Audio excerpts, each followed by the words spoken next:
Good evening. तो कैसे हो आप लोग? आप सब लोग इंटीग्रेटेड बैच है, फाउंडेशन फाउंडेशन बैच, पर अभी एलिजिबल नहीं है कोई मेंस के लिए। अच्छा, कितना टाइम हो गया बैच चलते? 6 महीने। अच्छा, दो बैच कंबाइंड है। ओके, तो सबसे पहले मैं अपना इंट्रोडक्शन दे देती हूँ। मैं दीपशिखा कालवी हूँ। मैं बीकानेर से हूँ। होम डिस्ट्रिक्ट मेरा नागौर है। वैसे मैंने मेरी एजुकेशन जो है वो बीकानेर से करी, फिर बीटेक किया इलेक्ट्रॉनिक्स एंड कम्युनिकेशन में। उसके बाद मैं टीसीएस में जॉब कर रही थी पहले, बाद में मैं आरएस की प्रिपरेशन कर रही थी। ये मेरा सेकेंड अटेम्प्ट था। 2018 में आप ही लोगों की तरह मैं यहाँ पे पीसीएम 15 की स्टूडेंट थी, और ऐसे ही बैठते थे हम लोग भी, आगे तैयारी करते थे। तो अभी आरएस 2021 में मेरी 13th रैंक आई है।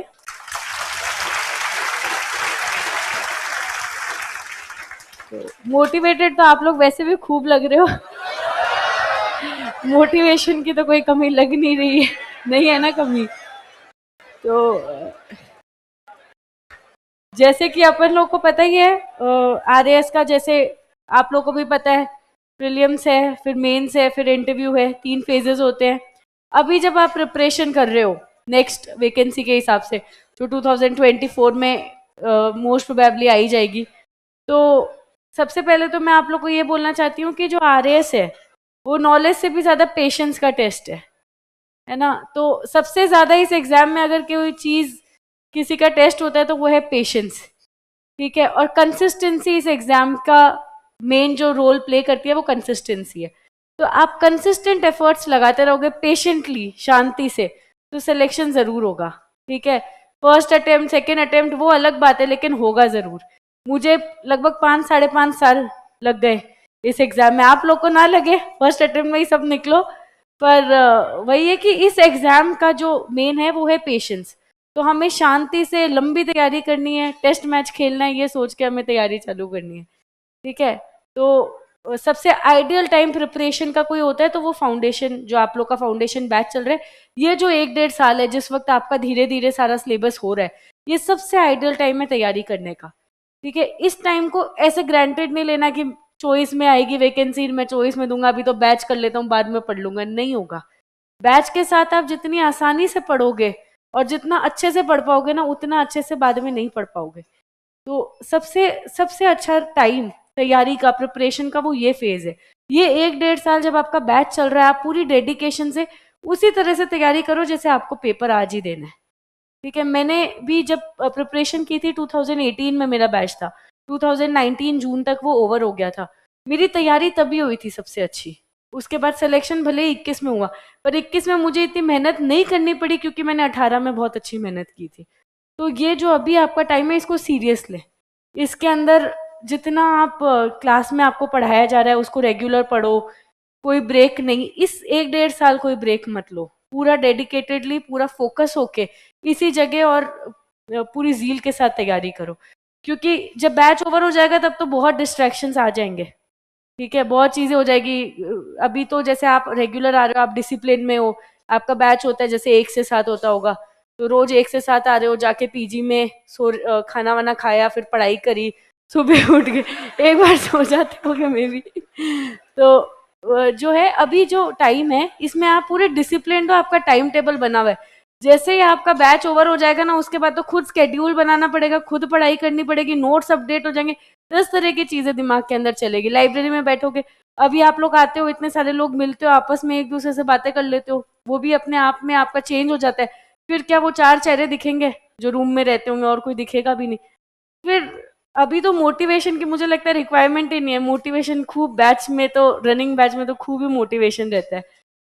तो क्या समझ नहीं आ रहा, एक जना बोलो। अच्छा, ऐसे ही है क्या सब लोग? ये बोल रहे हैं, ऐसे ही बोल रहे हैं वो। तो जैसे अब स्ट्रैटेजी रहती है, तो क्योंकि आप लोगों का जो बैच है वो फाउंडेशन बैच है, तो आपको जो सिलेबस पढ़ाया जाता है मेंस के हिसाब से आपको सब्जेक्ट्स पढ़ाए जा रहे हैं। और सबसे बेस्ट भी यही है, अपने जो 3 एग्जाम है, प्री सिर्फ क्वालिफाइंग है, इंटरव्यू के नंबर पता नहीं कैसे आते हैं, ठीक है। मेंस होता है, मेंस 800 नंबर का होता है, उसमें अपन जितने नंबर ला सकते हैं उतने अपन को लाने की कोशिश करनी चाहिए। तैयारी अपन मेंस की करेंगे, प्री अपना ऑटोमेटिकली क्वालिफाई होगा। प्री के लिए कुछ थोड़ी बहुत चीजें होती है, जैसे कि उस वक्त जब वैकेंसी आ जाती है तो अपन को करंट अफेयर्स के ऊपर थोड़ा ध्यान देना है, इकोनॉमिक सर्वे पे थोड़ा ध्यान ज्यादा देना है। लेकिन ओवरऑल जो बाकी आपके जो कॉमन सब्जेक्ट्स हैं प्री और मेंस के, उनकी तैयारी मेंस के हिसाब से करोगे तो प्री ऑटोमेटिकली आपका कवर होता रहेगा। तो जब अभी आपका फाउंडेशन बैच चल रहा है तो सबसे पहले तो आपका जो सब्जेक्ट चल रहा है फोकस अपन को उसके ऊपर रखना है, ठीक है। जो क्योंकि ऐसा नहीं हो चल पॉलिटी और हिस्ट्री आप पढ़ रहे ज्योग्राफी हो घर पे, नहीं। अभी जो आपके क्लास के अंदर सब्जेक्ट चल रहे हैं उनको पूरा अच्छे से पढ़ना है। मैं जो करती थी या जो राजवीर सर ने हमें बताया था करने के लिए वो था कि कॉपी को हमेशा फर्स्ट पेज से पढ़ना है, ठीक है। जो भी आपका सब्जेक्ट चल रहा है उसकी कॉपी को फर्स्ट पेज से पढ़ना, क्योंकि देखो अब इस एग्जाम का नेचर ही ऐसा है कि इसमें रटना बहुत पड़ता है और सिलेबस बहुत ज्यादा है। तो अल्टीमेटली जब तक आपका कोर्स पूरा होगा तो इतने सारे नोट्स हो जाएंगे कि अगर अपन साथ साथ नहीं पढ़ते चलेंगे तो अपन से फिर नहीं याद हो पाएगा इतना सब कुछ। तो सबसे अच्छा है जो अभी चल रहा है, जो प्रेजेंट में, उसको अपन अपने कंट्रोल में रखें। उसके लिए जो भी सब्जेक्ट आपका अभी चल रहा है, क्लास पहली दिन पहली क्लास हुई, 4 पन्ने पढ़ा है आपने, घर पे जाके वो 4 पन्ने पढ़े। कल वापस वही क्लास हुई, 4 पन्ने और पढ़ा है तो आपने तो कॉपी को पहले पन्ने से पढ़ा, यानी कि 4 और 4 8 पेज। परसों पढ़े अपने 12 पेज, फिर 16। ऐसे करके जब तक वो सब्जेक्ट आपका महीने भर में पूरा होगा लगभग आप 20 से 25 बार कॉपी को पढ़ चुके होंगे। और ये बेस्ट तरीका है याद रखने का, ठीक है। इसके अलावा इस एग्जाम का कोई सोल्यूशन नहीं है, इसमें रटना पड़ता है। रटना पड़ता है तो रटने के लिए अपन के लिए सबसे आसान टाइम होता है अभी का, जब आपका बैच चल रहा है और लिमिटेड आप पढ़ रहे हो, 4 4 पन्ने करके पढ़ रहे हो। जब आपका वो सब्जेक्ट पूरा हो जाता है फिर 15 दिन में उसको एक बार, संडे का फ्री होता है, 15 दिन में पढ़ लो। या फिर उस सब्जेक्ट, बड़ा सब्जेक्ट है, उसको 4 टुकड़ों में तोड़ लिया, आज पढ़ लिया, फिर 4 दिन बाद दूसरा टुकड़ा पढ़ लिया, फिर थर्ड पार्ट पढ़ लिया, फिर फोर्थ। ये सबकी अपनी अपनी स्ट्रैटेजी होती है। पर मेरी जो थी वो ये था कि सबसे इजी तरीका याद करने का और लंबे टाइम तक सस्टेन करने का, मुझे आज भी अगर राजस्थान ज्योग्राफी या राजस्थान हिस्ट्री या ये सब्जेक्ट पढ़ना है, आप लोगों के बैच में भी होगा, जो आपको सबसे पहले सब्जेक्ट पढ़ा होगा वो आज भी याद होगा। यही होता है, हमारा बैच चला था, मुझे याद है PCM 15, क्लास ऐसे ही भरी रहती थी बुरी तरह से, जगह नहीं मिलती थी, मतलब मैं लेट आती थी, जगह नहीं मिलती थी, फिर वो स्टूल वूल ढूंढ के उस पर बैठते थे आगे आगे। जाते जाते 2 3 महीने में बैच आधा हो जाता है। लोगों का मोटिवेशन 2 3 महीने ही रहता है। ऐसे ही हुआ है आप लोग के, तो आप लोग अभी तक हो, मतलब आप मोटिवेटेड हो। तो हम 2 बैच में मिला के है ना, अभी ये 2 बैच के 4 बैच मिला के थोड़े दिन में देखना इतने बच्चे हो जाएंगे। तो जो लास्ट तक डटा रहेगा वही जीतता है, ठीक है। तो 50% तो लड़ाई आप लड़ चुके हो, 6 महीने तो हो गए आपके बैच को चलते। 50% और लड़नी है अभी, है ना। तो मतलब ये होता है कि अपन को क्यों पहला सब्जेक्ट जो अपन को क्लास में पढ़ाया था वो सबसे ज्यादा याद है। वो इसीलिए याद है क्योंकि उस वक्त हम फुल कॉन्फिडेंस और हम बार बार पढ़ते थे, बार बार रिवीजन करते थे। तो जब अपन बार बार रिवीजन करते हैं तो चीजें याद होती है, ऐसा नहीं है नहीं होती। धीरे धीरे दिमाग में वो डायग्रामेटिकली सेट होने लग जाती है, चीजें स्ट्रक्चर होने लग जाती है। तो ऐसा कुछ नहीं, इसका एक ही तरीका है, वो है रिवीजन। और रिवीजन करने का सबसे आसान तरीका यही है, कॉपी को पहले पेज से पढ़ना है और पहले दिन, जिस दिन आपका बैच में जो सब्जेक्ट चल रहे हैं 2 या 3, उनको साथ लेके चलना है, ठीक है। प्री जब आपका डेट आती है, इस तरह से आप पढ़ रहे हो, प्रीलिम्स की भी जब आपकी डेट आती है, उसके बाद में उस तक आपको फोर्थ पेपर में जो हिंदी इंग्लिश होती है उसको अच्छे से पढ़ना है। ये जो आपका टाइम है, इस टाइम में आप लोग फोर्थ पेपर को बहुत अच्छे से तैयार कर सकते हो, ठीक है। क्योंकि फोर्थ पेपर बहुत मेजर रोल प्ले करता है। मैं आपको बाद में बताऊंगी जो 2018 में मेरी कमियां रही थी और 21 में जो मैंने नहीं करी, और आप लोग वो मत करना था कि पहले अटेम्प्ट में ही सिलेक्शन हो जाए, ठीक है। तो उसमें सबसे बड़ा कारण फोर्थ पेपर का ही था। और फोर्थ पेपर तैयार करने का सबसे अच्छा टाइम ये है, फोर्थ पेपर तैयार खुद को ही करना पड़ता है। आपको ऐसा है कि कोचिंग में पढ़ाएंगे, संधि सर पढ़ा देंगे, उपसर्ग बत्ते सर, विलोम तो आपको खुद ही याद करने पड़ेंगे, कोई याद नहीं करा सकता, ठीक है। इंग्लिश में 1 वर्ड खुद ही याद करने पड़ेंगे, लिख लिख के पत्र खुद ही देखने पड़ेंगे, यहाँ से सर फॉर्मेट दे देंगे। जब तक खुद नहीं लिखेंगे कैसे याद होगी चीजें। और आप ये चीज सोचो कि अपन पूरी हिस्ट्री पढ़ते हैं, इतनी सारी हिस्ट्री में, Rajasthan history, Rajasthan art and culture, modern, medieval, ancient और वर्ल्ड हिस्ट्री, इतने इतनी कॉपी, इतने नोट्स हो जाएंगे। और हिंदी की वो इतनी सी बुक है, वो आती है 120 नंबर की। तो हिंदी में नंबर आते हैं, यहाँ पे अपन 5 नंबर का कोई क्वेश्चन करते हैं, अपन को कितने मिलते हैं, 2.5 नंबर, 3 नंबर, 3.5 नंबर। ठीक है, 10 वाले में 6, 6.5 बेस्ट आंसर लिख के। हिंदी में आपने किसी का सही शब्द लिखा, 1 में से 1 मिलेगा, आधा नंबर तो नहीं मिलता, या तो 0 मिलेगा या 1 मिलेगा। ठीक है, तो वो जो 50 नंबर की ग्रामर है, उसमें जो हिंदी मीडियम वाले हैं उनके लिए तो मैं कहती हूँ 40 से ऊपर नंबर लाने हैं, और जो इंग्लिश वाले हैं वो भी 35 से 40 के बीच कोशिश करो। और नंबर आते हैं, नंबर तब आते हैं जब अपन ने ग्रामर अच्छे से पढ़ी हुई होती है, अपन ने कॉम्पोजिशन लिखा हुआ होता है, हाथों से लिखा हुआ है तो वहां पे भी लिखा जाएगा। अब इसको भी पढ़ने का एक तरीका है, जैसे कि अभी तो आपका लंबा संघर्ष है, ठीक है, बहुत लंबे टाइम पढ़ना है, अभी 1 1.5 साल तो लग ही जाएगा आराम से। तो आप आराम से 10 10 में उसको तोड़े। नहीं चाहिए सर, नहीं नहीं नहीं चाहिए, नहीं नहीं नहीं चाहिए। तो इसको हमेशा 10 10 15 15 के ब्रेक में तोड़े, जैसे कि आप विलोम पढ़े आज, चल रहा है क्या, कौन सा, जैसे कि आप विलोम पढ़ रहे हैं, ठीक है, तो विलोम को आपने तोड़ लिया 10 10 के ब्रैकेट में, ठीक है, इसके साथ में आपने पढ़ लिया युगम शब्द, ठीक है, आपने सिलेबस में देखा, इसको भी आपने 10 10 में तोड़ लिया। अब आप क्या करोगे, आज आपने सिर्फ दिन के 10 विलोम पढ़े, 10 युगम शब्द पढ़े। अभी क्योंकि टाइम लंबा है तो 2 2 का सेट बना लो, वरना 3 का बना लो, 10 अनेक शब्दों के लिए एक शब्द पढ़े। आज पढ़े 10 10 10, कल पढ़े ये 10 और नए 10, यानी कि 20 20 20, परसों पढ़े 30 30 30 40, ऐसे करके 10 से 15 दिन में आप सारे विलोम युगम और ये अनेक शब्दों के लिए एक शब्द पढ़ लोगे, 10 10 के सेट बना के। इसमें क्या होगा, आपको 50% याद होंगे, ठीक है, पहली बार में इतना ही याद होगा। ठीक है, जैसे कि मान लो आपने पढ़े 300 शब्द, तो आपको शायद 50% भी नहीं, 100 शब्द याद हो जाएंगे। जब आप इसको दूसरी बार पढ़ोगे तब आपको 150 याद होंगे, फिर 180 होंगे, फिर 200 250 के आसपास याद हो जाएंगे, और पेपर में वही बहुत ईजी हो जाएगा। ठीक है, तो अभी वाला जो टाइम है ना, इसके अंदर अगर आप ये ग्रामर वाला पोर्शन के लिए 1 1.5 घंटा डेडिकेटेडली देते हो, क्योंकि जिस दिन प्रीलिम्स की वैकेंसी आएगी तो आप प्री की आपकी स्ट्रैटेजी चालू हो जाएगी, फोर्थ पेपर नहीं होगा। अभी वाला जो टाइम है इसमें आप फोर्थ पेपर के लिए टाइम निकाल सकते हो, क्योंकि जब प्री होता है, प्री के बाद आजकल मेंस के लिए 3 4 महीने ही देते हैं, तो 3 4 महीने में ऑलरेडी 17 सब्जेक्ट हैं अपने पास पढ़ने को, उसमें हिंदी इंग्लिश के लिए इतना टाइम नहीं निकल पाता। या और 1 2 3 के अंदर आप कितनी भी कोशिश कर लो, कितनी भी, टॉपर्स जो 2000 बच्चे जो मेंस देते हैं ना, 5 से 7 नंबर का ही फर्क होता है सब में। मेन सिलेक्शन फोर्थ पेपर उठाता है या गिराता है, तो फोर्थ पेपर का बहुत मेजर रोल रहता है इस एग्जाम में। तो इसीलिए उससे डरना नहीं चाहिए। हिंदी मीडियम वाले इंग्लिश से डरते हैं, इंग्लिश वाले हिंदी से डरते हैं, तो डरना नहीं चाहिए। सबसे पहले तो डर छोड़ना है, डर छोड़ के ग्रामर को, हिंदी के ग्रामर को तो इसी तरह से याद करो, एक बार करके 10 दिन देखना, आपको खुद को लगेगा कि हाँ मेरे को याद हो रही है, मेरी रिटेन हो रही है चीजें। ठीक है, और इंग्लिश के अंदर जो है, जो हिंदी मीडियम वाले हैं जिनकी इंग्लिश थोड़ी वीक हो, तो आप लोग 15 से 20 मिनट न्यूज़पेपर पढ़ो, जो भी लाइब्रेरी है, आप लोग कहीं जाते हो तो न्यूज़पेपर लिया और सिर्फ हेडिंग्स हेडिंग्स ऊपर ऊपर से पढ़ ली, जिससे क्या होगा, सबसे पहले आप लैंग्वेज से कंफर्टेबल हो गए। सबसे पहले आपको लैंग्वेज, हाँ ठीक है मैं इंग्लिश पढ़ सकता हूँ, पढ़ पाएंगे तभी तो लिख पाएंगे, फिर वो आपकी चीज़ें आने लग जाएगी, वॉज इज आर सब आने लग जाएगा। तो पहले 15 20 मिनट, और मैंने तो खुद ने अपनी हिंदी सिर्फ न्यूज़पेपर से इम्प्रूव की थी, तो दोनों मीडियम के लिए ही है कि 15 से 20 मिनट अपन न्यूज़पेपर पढ़ते हैं, तो उससे क्या होगा कि अपन के वो जो लैंग्वेज है ओवरऑल, उस लैंग्वेज पे कमांड बनने लग जाएगी, उस लैंग्वेज से जो डर है वो खत्म होने लग जाएगा।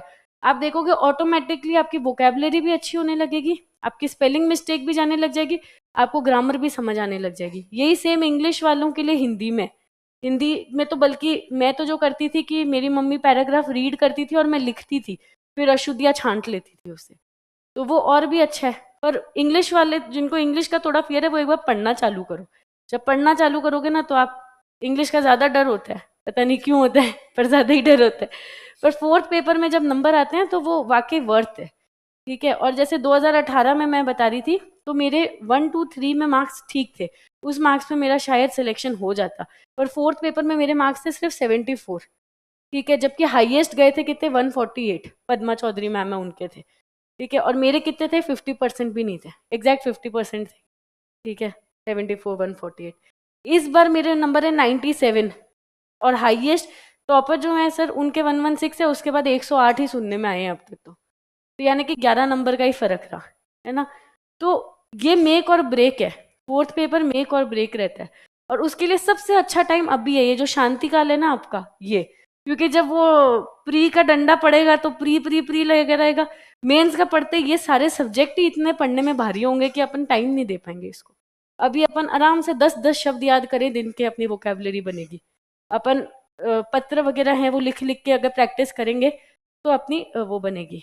तो सबसे पहले ये तो मैं लॉन्ग टाइम आपकी बता रही हूँ स्ट्रैटेजी जो रहनी चाहिए, है ना। बाकी जिस दिन भी वैकेंसी आती है प्रीलिम्स की, उसके बाद आप लोग को भी पता है करंट अफेयर्स हैं, सब्जेक्ट तो आप पढ़ ही रहे हो। करंट अफेयर्स हैं, करंट अफेयर्स को अपन को रट्टा मारना है 6-7 महीने का, पीछे के 3-4 महीने और अभी जो 3-4 महीने मिलेंगे इनको, और इकोनॉमिक सर्वे को रट्टा मारना है। प्रीलियम्स आराम से क्लियर हो जाए और क्वेश्चन खूब करके आने हैं, जिस हिसाब से कट ऑफ जा रही है 115-120 क्वेश्चन करके आना, ठीक है। तो सिलेक्शन उसमें हो जाता है। मेंस के लिए मेजर रोल फोर्थ पेपर का रहता है। एक अपना जो सिलेबस है, आरएएस की सबसे अच्छी बात भी यही है कि आरएएस का पेपर सिलेबस के बाहर कभी नहीं आता। तो अभी भी जहां भी आप बैठते हो वहां पे अपने बिल्कुल दीवार पे आरएएस का सिलेबस जो है उसको चिपका लो। याद हो जाता है किसी को तो बहुत बढ़िया, मैंने तो याद कभी किया नहीं, क्योंकि जिसको याद होता है उसके साथ क्या होता है कि उसको पता चल जाता है कि अच्छा ये पॉइंट सिलेबस का है, उसका दिमाग में ऑटोमेटिकली याद। तो मैंने कभी किया नहीं, मेरे को हुआ भी नहीं, कोशिश की थी पर नहीं हुआ। तो मैं तो चिपका के अपने सामने रखती थी, जो सब्जेक्ट पढ़ रही हूँ डायरेक्ट दिखता रहता था सामने के सामने, ठीक है। तो वो जो सामने अपने सिलेबस है, जो भी आप पढ़ रहे हो, जो भी सब्जेक्ट आपका चल रहा है, आपके क्लास नोट्स चल रहे हैं अभी, आप क्लास में पूरा पढ़ो। उसके बाद जैसे आपके सब्जेक्ट होता है आप सिलेबस खोलो और सिलेबस में से देखो कि ये लाइन है, इस लाइन पे मेरे को 2 नंबर का आता है क्या, 5 नंबर का आता है क्या, 10 नंबर का आता है, मेरे पास इतना कंटेंट अवेलेबल है क्या, और क्या मैं लिख पाऊंगा। क्योंकि पेपर बनता है ना वो डायरेक्ट सिलेबस से बनता है मेंस का। कई बार सिलेबस की सीधी लाइन होती है, पेपर में होती है, ठीक है। अपन लोगों को ध्यान ही नहीं होता है कि अपन ने पढ़ा हुआ भी है इसमें नोट्स में, पर अपन को नहीं पता ये सिलेबस के किस पॉइंट से उठा हुआ चीज है, और वही पेपर में आ गया 5 नंबर सीधे 0 हो गए। तो इस वजह से क्या, सिलेबस को सामने रखो, सिलेबस को देखो, जैसे ही आपका सब्जेक्ट होता है ना उसके बाद में वो जो सिलेबस की लाइंस हैं उनको देख के उस पर खुद ही मनन करो अपने मन में, 2 नंबर, 5 नंबर, 10 नंबर, इससे ज्यादा तो। और जो छोटे वाले सब्जेक्ट है उनमें 2 और 5 नंबर का है ना। तो ये जो कीवर्ड्स होते हैं सिलेबस के, पॉइंटर्स होते हैं, वो अपने दिमाग में फिक्स होने चाहिए, उससे ही अपना जो है ये होता है कवर, ठीक है। फिर जब आप लोग मेंस दोगे तब ये सब बताते ही होंगे आपको कि 6 छोटे सब्जेक्ट होंगे, अभी तो आप लोग नहीं पढ़ रहे होगे, इनको रट्टे मारने हैं, पढ़ लिए क्या, इनको रट्टे मारने हैं, ठीक है। इनमें समझ तो कुछ आता नहीं है, इनको रटना ही है। अब इसमें तो क्या समझोगे आप, अब साइकोलॉजी और इनमें क्या समझे अपन, वो इतना सा सिलेबस है अपना, ऐसा भी नहीं है पूरी सब्जेक्ट है, इंटरेस्ट भी नहीं आएगा, डेफिनेशन है, रटनी है, क्या कर सकते, कोई सोल्यूशन तो है नहीं। तो उनको अपन को जो भी है गोट गोट के रटना है, ठीक है, क्योंकि नंबर बहुत आते हैं। अब आप ये देखो कि आप राजस्थान हिस्ट्री और आर्ट एंड कल्चर पढ़ रहे हो, मैं ये नहीं कह रही अपन सबका फेवरेट सब्जेक्ट ही वही है, लगभग स्प्रिंग बोर्ड वालों का सबका राजस्थान हिस्ट्री फेवरेट होता है ना। नहीं है क्या, कुछ कुछ एक्सेप्शंस है, बाकी कौन सा है, पबैड है क्या, पबैड तो अब होने लग गया सब, मेंस में तो सबका पबैड ही है, पर प्रीलिम्स और वैसे देखा जाए तो ओवरऑल। पर राजस्थान अपन इतना पढ़ते हैं, उसके बाद में आती है 20 नंबर की, 22 नंबर की, इतनी आती है। वहां पे सोशियोलॉजी इतनी सी पढ़ते हैं, वो भी 20 नंबर की आती है, और 10 नंबर का क्वेश्चन भी नहीं आता। तो और बाहर ज्यादा स्कोप भी नहीं है उसमें जाने का। तो इसीलिए कहते हैं ये छोटे सब्जेक्ट्स पे कमांड करना, क्योंकि ये सिलेबस लिमिटेड है, तो लिमिटेड सिलेबस है, क्वेश्चन भी ज्यादा बाहर नहीं जाते, एक दायरे में आते हैं, तो पढ़ना भी आसान रहता है ना। तो ये जो 6 छोटे सब्जेक्ट हैं, पबैड है और एथिक्स है, पबैड तो मुझे पता है सबको रट जाएगी, सर रटा देंगे, ठीक है, उसमें कोई डाउट ही नहीं है। तो ये जो है ये अच्छा, तो पब्लिक एड वैसे हो जाएगी, एथिक्स है और 6 छोटे वाले, इन पे जब आप मेंस दो, मतलब प्रीलियम्स के तुरंत बाद, क्योंकि आपका बैच आई थिंक ओवर हो जाएगा जब तक भी प्रीलियम्स दोगे, तो प्रीलियम्स होते ही सबसे पहले अपना फोकस रखना कि ये जो 8 सब्जेक्ट है ना, छोटे वाले 6 और ये एथिक्स और पबैड, इनको अपन को कंप्लीट सबसे पहले करना, ठीक है। अभी आप लोग कर रहे हो, आंसर राइटिंग करते हो कि नहीं करते, करते हो, आधे करते हैं आधे नहीं करते, आंसर राइटिंग किया करो, चाहे दिन के 15 ही मिनट किया करो, ठीक है। पर आंसर राइटिंग इज की टू दिस एग्जाम, ठीक है, कंसिस्टेंसी एंड आंसर राइट दोनों ही चीज, ठीक है। रोज नहीं होती तो भी हफ्ते में 4 दिन तो लिखा करो, और हमें तो दिलीप सर उस टाइम बोलते थे कि तुम्हारे मन में कुछ कुछ आज दिन में क्या क्या यही लिख दो और लिखा करो, ठीक है। क्यों? क्योंकि अपन का मेन जो इसमें रोल है इस एग्जाम में वो मेंस है, और मेंस खेल ही लिखने का है, प्रेजेंटेशन का है। मैं सेम क्वेश्चन अभी आप चार लोगों को बोलूं, आप चारों के चारों उसको अलग तरह से लिख के दोगे, है ना। अब जिसका सबसे अच्छा होगा उसको आधा नंबर एक्स्ट्रा मिलेगा, फर्क इतना ही पड़ता है आधे एक नंबर का। पर ये आधे आधे नंबर जब हर क्वेश्चन में ऐड होते हैं ना तो रैंक यहीं पे डिसाइड होती है, ठीक है। तो इस वजह से अभी जो आपका टाइम है, क्योंकि फ्री हो, इतना कोई प्रेशर नहीं है, तो आप आंसर राइटिंग कर सकते हो आराम से। हफ्ते में 4 दिन करो, पूरे रोज नहीं भी होती तो 4 दिन करो। और एक क्या होता है इसमें, स्पीड का बहुत मैटर करता है। जैसे 2018 में मेरी पेपर छूट भी गए थे। तो क्यों छूटे थे? क्योंकि मैं आंसर राइटिंग तो मैं खूब करती थी, टेस्ट भी मैं सारे लिखती थी, लेकिन मैं क्या करती थी, यहाँ पे 3.5 घंटे का टेस्ट होता है जिसमें आधे घंटे हिंदी इंग्लिश के लिए देते हैं। मैं सिर्फ आगे वाला पोर्शन करती थी और 10-15 मिनट ऐसे ही भैया को कह के और ले लेती। 4 घंटे में मैं पेपर लिखती थी, पर वहां पे तो 3 ही घंटे में लिखा।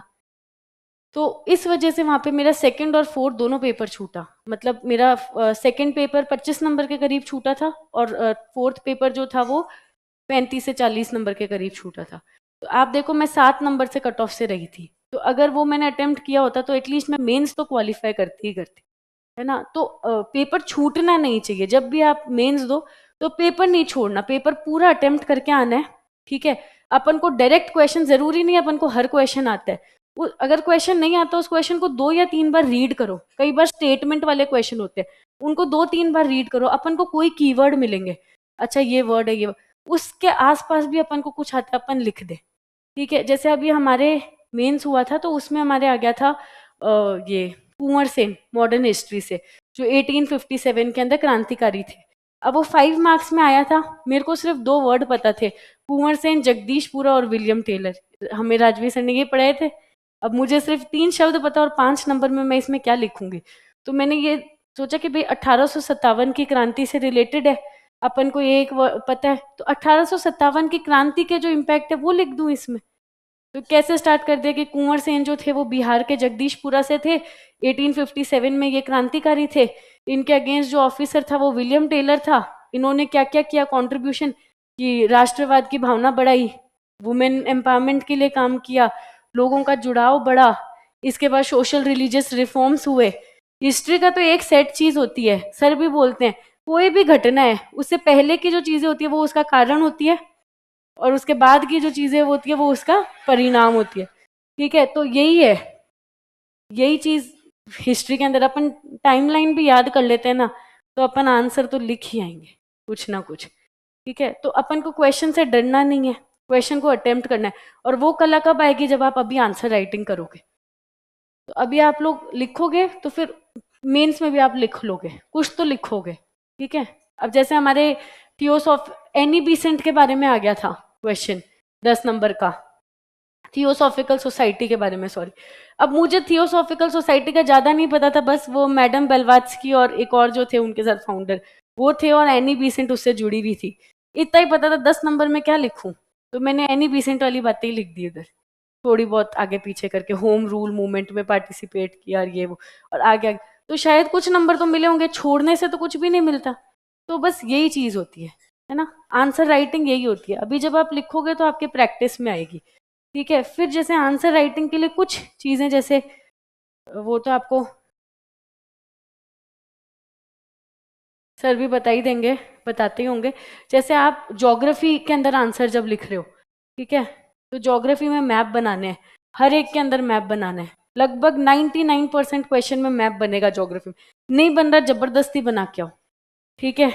आप तो बनाओ मैप। जिसकी ड्राइंग अच्छी नहीं है, मेरी क्योंकि अच्छी नहीं थी तो नहीं बनता, टाइम वेस्ट होता है।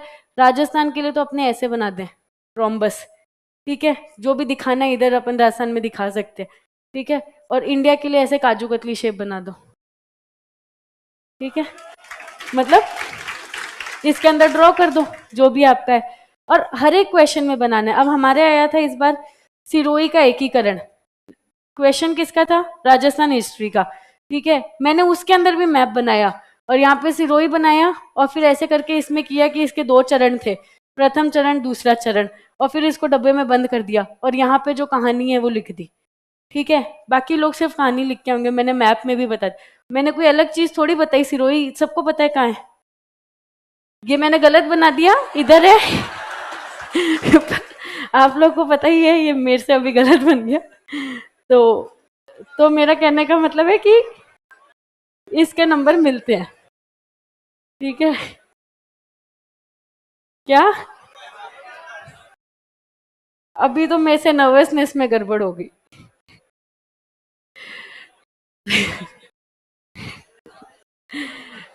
तो इस तरह से मेरा कहने का मतलब है कि जहां स्कोप मिले वहां रिप्रेजेंटेशन करो।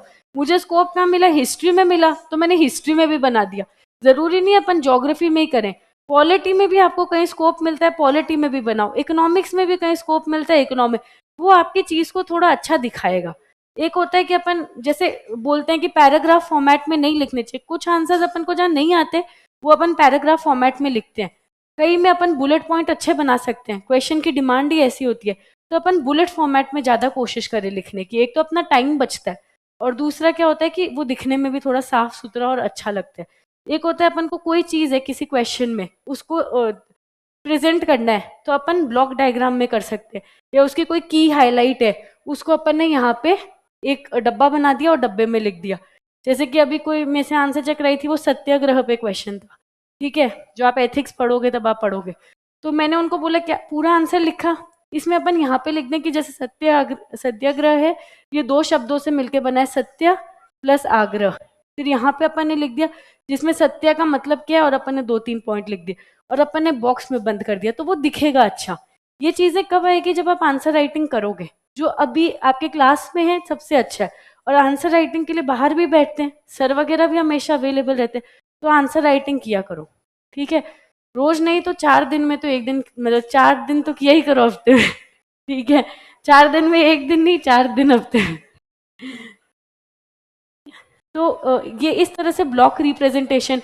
अब जैसे चीजों को कंसाइज करना होता है, अब जैसे मैंने आपको बोला 10 मार्क्स में क्वेश्चन है, राजस्थान का एकीकरण करना है के बारे में लिखना है, ठीक है।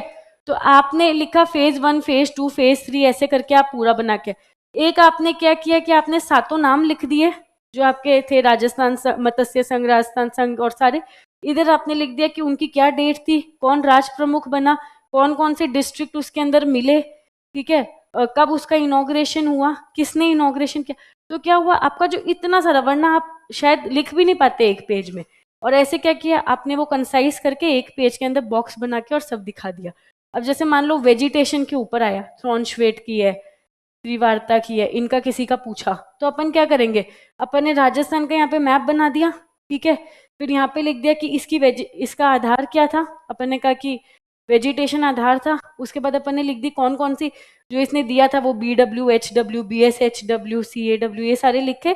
फिर अपन ने यहाँ पे कर दिया कि कौन कौन सी डिस्ट्रिक्ट आती है राजस्थान की, वहां पे प्रमुख क्या वेजिटेशन मिलती है, उसके क्या यूजेस हैं, या कोई भी और जो भी आपको एडिशनल। तो इस तरह अपन ने एक डब्बा बनाया 5 नंबर में, और डायग्राम बनाया, वरना आप ये क्वेश्चन लिखने में आपका गचड़ मचड़ हो जाता पूरा पेज, है ना। ये अच्छा दिखा, तो ये चीजें कैसे आएगी, ये तब आएंगी जब आप प्रैक्टिस करोगे, तो ऑटोमेटिकली आप लोगों के दिमाग में आएगी किस तरह चीजों को कंसाइज किया जाए। 2 बात की 4 बात बनाना और 4 बात की 1 बात बनाना, दोनों इस पेपर की रिक्वायरमेंट है। कई बार 2 नंबर में ऐसा क्वेश्चन पूछते हैं जो 10 नंबर जितना है, क्या लिखें, कॉमा लगा लगा के सारे पॉइंट लिख देंगे, ठीक है, तो वो आंसर राइटिंग। कई बार 10 नंबर में, अब जैसे मुझे 5 नंबर में पूछा, मेरे को सिर्फ 3 शब्द पता थे, पर उसको बढ़ा चढ़ा के 5 नंबर में लिखा ही था। तो ये चीजें कब होगी, जब आप आंसर राइटिंग की प्रैक्टिस करोगे, जो अभी आपका सबसे सूटेबल टाइम है। और दूसरा, टेस्ट देते हो आप लोग कि नहीं देते, देते हो ना, नहीं देते, देते हो, तो टेस्ट देना चाहिए, ठीक है। टेस्ट तो 100% दिया ही करो, क्योंकि टेस्ट का बहुत मेजर रोल रहता है आपके सिलेक्शन में।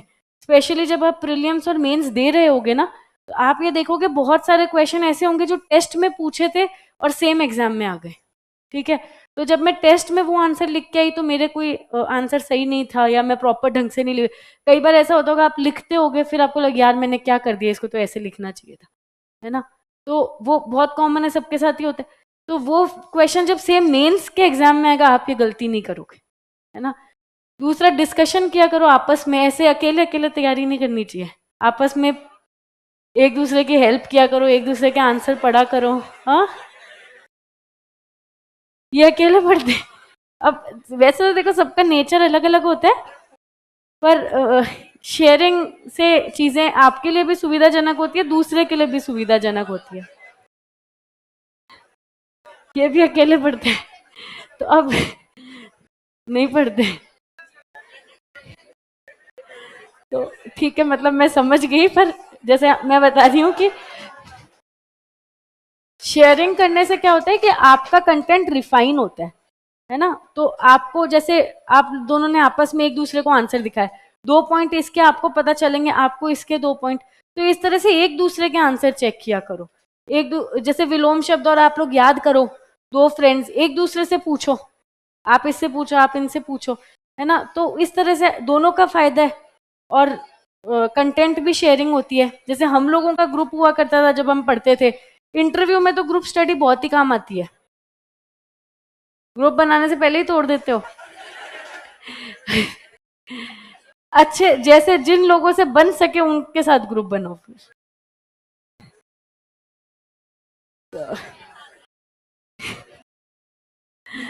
तो ग्रुप स्टडी से क्या होता है कि फायदा जरूर मिलता है, पर ग्रुप अच्छा होना चाहिए।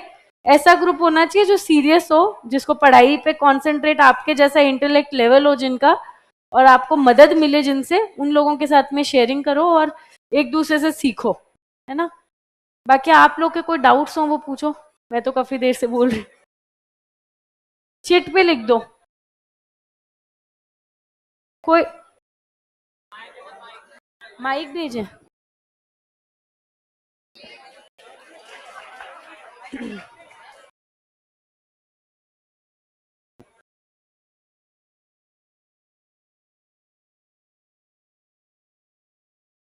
जिसको पूछना है हाथ ऊपर कर लो, माइक लेके कहाँ जाएंगे।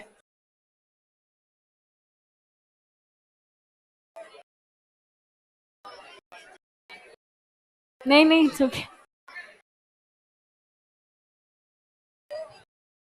किसको आप पूछ रहे थे ना।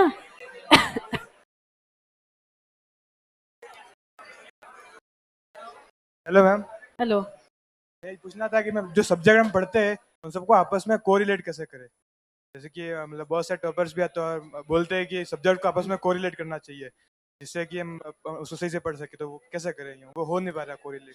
कोरिलेट तो तब होगा जब आप थोड़ा बहुत समझ के कोई चीज पढ़ रहे हो। अब आप राजस्थान ज्योग्राफी पढ़ रहे हो, राजस्थान हिस्ट्री पढ़ रहे हो, ठीक है। मान लो कहीं पे ऐसे क्वेश्चन आ गया कि राजस्थान में कहीं आ गया कि हाड़ौती क्षेत्र की अपन को भौतिक विशेषताएं बतानी है, ठीक है। तो आप वो बताने लगे, फिर भी जगह 10 नंबर में आ गया, तो आप क्या क्या बताओ। तो वहां पे आप इधर का आर्ट एंड कल्चर में जो आपने पढ़ा है कि यहाँ सहारिया जनजाति मिलती है, वो लिख सकते हो, है ना। तो और जैसे राजस्थान में कहीं ऐसा क्वेश्चन आ जाए, तो मतलब दिमाग, वो क्या होगा जब आप ज्यादा बार पढ़ोगे तो आपके दिमाग में अपने आप फ्रेमिंग होने लगेगी। अब आपके दिमाग के अंदर मान लो राजस्थान ज्योग्राफी का कोई कॉन्सेप्ट आता है, तो उसी टाइम आना चाहिए कोटा में ये चीज राजस्थान हिस्ट्री में भी तो पढ़ी थी, राजस्थान कल्चर में भी तो उसके अंदर ये चीज ही हुई थी, राजस्थान पॉलिटी में उसमें क्या इंपॉर्टेंस है, इकोनॉमिकली उस एरिया में कौन क्या विशेषता है, कौन कौन से मिनरल्स मिलते। क्योंकि जब अपना पेपर आता है ना वो होलिस्टिक आता है। कई बार ऐसा होता है कि अपन पढ़ते इस सब्जेक्ट में कोई टॉप, मतलब कोई चीज अपन ने पढ़ी इस सब्जेक्ट में, पूछ दूसरे सब्जेक्ट में लेते हैं। जैसे कि हमें पिछली बार गांधी के जो 7 सेंस है वो पब्लिक एड में पूछ लिए, पढ़ते तो अपन एथिक्स में।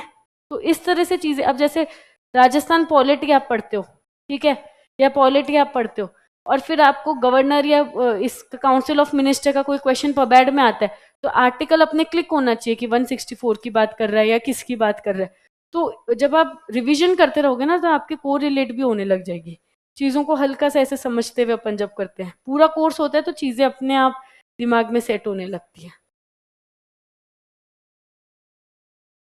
और कोई क्वेश्चन चिट पे लिख के दे दो, अगर नहीं खड़े होना तो ऐसे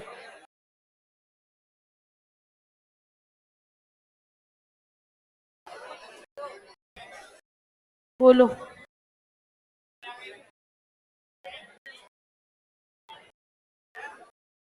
वहां पे है अच्छा एक गुड बोलो। Evening ma'am. Good evening. Ma'am newspaper को कैसे कवर करना होता है? न्यूज़पेपर। न्यूज़पेपर को कैसे कवर करें। देखो न्यूज़पेपर के कोई नोट्स बनाने की अपने जरूरत नहीं है। अपने आरएएस में जो मेजर रोल होता है ना करंट अफेयर्स का, वो प्रीलिम्स के अंदर होता है। मेंस में अपन को सिर्फ अवेयरनेस होनी चाहिए चीजों की, क्योंकि आप आईआर पढ़ोगे, सर करंट अफेयर्स पढ़ाएंगे, ठीक है। इकोनॉमी के अंदर भी लेटेस्ट अपडेटेड आपको चीजें मिल जाएंगी उस टाइम। अपन को न्यूज़पेपर इस तरह पढ़ना है कि अपन को अवेयरनेस हो आसपास क्या चल रहा है, क्या क्या कहीं अपन बिल्कुल कट ऑफ नहीं हो जाए दुनिया से, क्योंकि अल्टीमेटली जब सर पढ़ाएंगे तब आपके थोड़ा बहुत दिमाग के अंदर चीजें हो, ठीक है। तो इसलिए न्यूज़पेपर को अवेयरनेस के हिसाब से 15 से 20 मिनट पढ़ो। दूसरा पेपर 4 को स्ट्रॉन्ग करने के लिए पढ़ो, ठीक है। क्योंकि जब आप न्यूज़पेपर पढ़ते रहोगे ना, जैसे अगर आपका मीडियम कौन सा है, इंग्लिश। इंग्लिश है ना, तो पक्का ही न्यूज़पेपर पढ़ा करो, हिंदी न्यूज़पेपर, ठीक है। क्योंकि उसी से अपन लैंग्वेज के साथ कंफर्टेबल होंगे, पहली बात।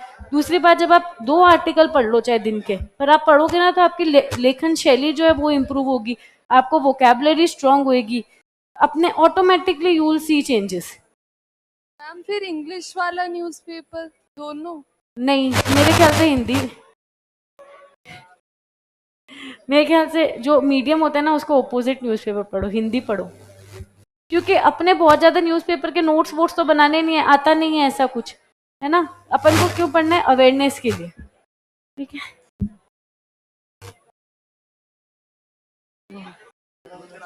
Hello ma'am. लो, तो मेरी ये परेशानी है कि मैं शुरुआत से कमजोर स्टूडेंट था पढ़ने में, यानी 10th क्लास से मेरे को अरे क्वेश्चन तो सुनो उनका, आप लोग के भी कईयों के क्वेश्चन होंगे। तो मेरा सवाल ये है कि मेरे 10वीं क्लास 9th क्लास में मेरा एक्सीडेंट हो गया था। मेरे दिमाग में कुछ परेशानी हो गई थी, मेरा मानसिक संतुलन खराब हो गया था। तो फर्स्ट 10 से मैं फर्स्ट ईयर तक ऐसे ही रहा था, मतलब पढ़ा ही नहीं था बिल्कुल ही। फिर मैं मेरे भाई के साथ यूपी चला गया था, 1 साल वहाँ रहा, रईस फिर बोर्ड में आ गया। तो मैं 10th में भी 50% ही बनी थी, मतलब पढ़ने में कमजोरी था मैं शुरू से। तो भाई ने जबरदस्तियाँ भेज दिया मेरे।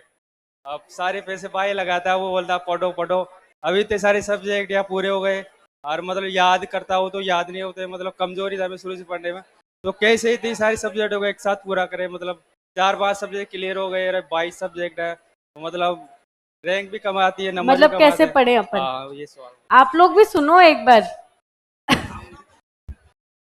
हाँ, देखो पढ़ने का सबसे सही तरीका रिवीजन ही है। आपको ऐसा लग रहा है, ठीक है, कि परसेंटेज कम रहे या कुछ भी, तो इसका कोई रोल नहीं, पीछे आपका बैकग्राउंड क्या रहा है, एजुकेशन बैकग्राउंड क्या रहा है, इससे कोई मतलब नहीं है। आप ये 1 डेढ़ पौने 2 साल 2 साल कितनी मेहनत करते हो ना, ये आपकी सक्सेस डिसाइड करेगा। ऐसे लाखों एग्जाम्पल्स हैं, आईएएस बने हुए हैं जो जो लोग 10th और 12th के अंदर बहुत अच्छे नहीं भी परफॉर्म कर पाए, या फिर ऐसे बहुत सारे लोग हैं मेरे साथ, मैं खुद जानती हूँ जिनके 10th और 12th के बहुत अच्छा नहीं था, उन्होंने फर्स्ट अटेम्प्ट में आरएएस निकाला था, ठीक है।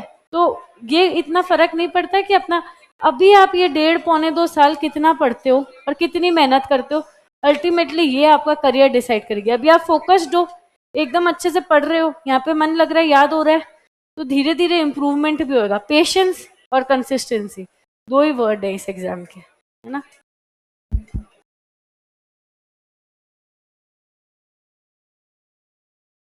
ये क्वेश्चन आए आप लोगों में से बहुत लोग का होगा ये क्वेश्चन, ये सुनो आप। मैम इंग्लिश नहीं आती है, अब इतनी सारी वोकैब कैसे याद करें, ये देखो बहुतों का क्वेश्चन है। तो देखो वही मैं बोल रही हूँ, क्योंकि लंबी तैयारी है तो सबसे अच्छी चीज है न्यूज़पेपर, ठीक है। मेरी भी हिंदी इनिशियली, न्यूज़पेपर आप 15 मिनट भी पढ़ो एक बार जोर आएगा, लेकिन आप 15 से 20 मिनट भी पढ़ोगे ना तो धीरे धीरे आपकी वोकैबुलरी स्ट्रांग होने लग जाएगी, ऑटोमेटिकली आपको वर्ड पावर जो है ना वो आपकी बढ़ेगी। ज्यादा देर नहीं, 15 से 20 मिनट सिर्फ उसको ऊपरी ऊपरी नजर से देखो, आप ऑटोमेटिकली 1-2 महीने में फील करने लग जाओगे कि आपको टर्मिनोलॉजी आने लग गई। और आपको, क्योंकि ऐसे तो अपन 1 वर्ड वगैरह रटते हैं पर भूल जाओगे, ठीक है।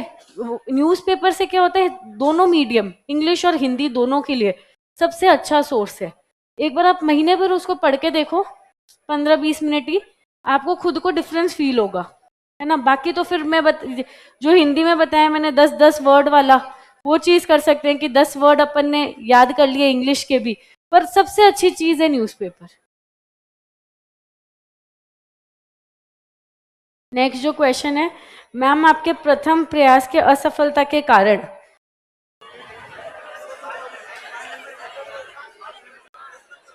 5? अच्छा, देखो 5 नंबर का क्वेश्चन है ना ये, तो 5 नंबर जितना ही बताती हूँ मैं फिर, ठीक है। तो मेरे 5 कारण बता देती हूँ फिर मैं, ठीक है। तो सबसे पहला कारण तो था फोर्थ पेपर, ठीक है। उसमें मेरे मार्क्स बहुत कम थे, जो मैंने बताया सिर्फ 74 मार्क्स थे। उसका क्या रीजन रहता है कि 1 2 3 तो अपन कोचिंग के साथ खूब पढ़ते हैं, और आप लोग भी खूब पढ़ोगे, आपको याद हो जाएगा। फोर्थ पेपर खुद पढ़ना पड़ता है, जो मैंने किया नहीं। मुझे हिंदी से डर लगता था, मुझे लगा बिना हिंदी के पेपर पार हो जाएगा, पर नहीं हुआ।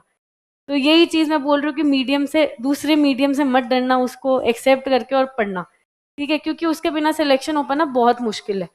तो फोर्थ पेपर सबसे मुख्य कारण तो वो रहा। दूसरा रहा मेरी आंसर राइटिंग स्पीड धीरी थी, पेपर छूटे थे तो मैं कर नहीं पाई। थर्ड था मैंने बहुत ज्यादा स्ट्रेस ले लिया था एग्जाम टाइम पे, क्योंकि उस टाइम मैं जैसे बता रही थी पहले, मैं टीसीएस में जॉब कर रही थी, वो छोड़ के मैं यहाँ पे आई थी प्रिपरेशन। तो एक था कि अपन को छोड़ के आए हैं, अपन को अच्छा करना है, कोई एक्सटर्नल इतना घर से प्रेशर नहीं था, पर सेल्फ मैंने बहुत ज्यादा प्रेशर ले लिया था।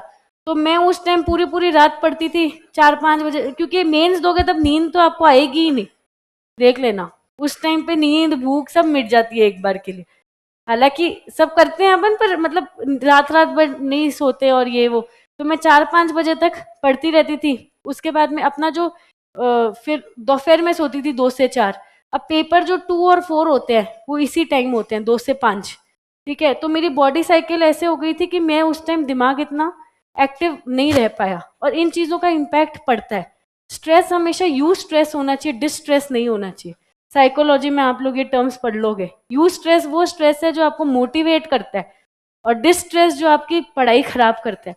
तो अपन को क्या करना है, अगर अपन को पेपर में 100 आता है ना, तो अपन को दिखा के क्या आना है 120, ठीक है। लेकिन अगर डिस्ट्रेस होगा ना, तो आप दिखा के आओगे 80%, ठीक है। तो ये चीज हुई थी मेरे साथ। मैं ढंग से अपनी जो चीजें थी उनको प्रेजेंट खुद भी सेटिस्फाई नहीं हो पाई कि मैं क्या लिख के आई। क्यों? क्योंकि मैं बहुत दिनों से ढंग से नहीं सो रही थी, तो पेपर में कहीं ना कहीं उसका भुगतान मैंने किया था। तो इस बार मैंने कर लिया था कि लास्ट में एग्जाम में 7 8 दिन पहले अपने आप को कूल माइंड रखना है, क्योंकि लास्ट के 10 दिन पढ़ के कुछ नहीं उखड़ता। लेकिन अगर आप लास्ट के 10 दिन बहुत ज्यादा अपने आप को स्ट्रेस आउट रखोगे, तो फिर आप बनती चीजों को बिगाड़ जरूर लोगे। तो लड़कियों के साथ ज्यादा ये दिक्कत होती है, स्ट्रेस ज्यादा ले लेती है ना, तो प्रेशर ज्यादा ले लेती हैं, ठीक है। क्योंकि जो भी है, हम लोग घर से दूर वगैरह इमोशनल भी ज्यादा होती हैं, तो लगता है कि नहीं यार नहीं आ रही है। तो लड़कियों को थोड़ा अपने आप को कूल माइंड रखना है उस वक्त, है ना। मेरे मार्क्स 1 2 3 4 मेरे थे 88 92 103 और 97। ओवरऑल 450 के आसपास मेरे मार्क्स थे।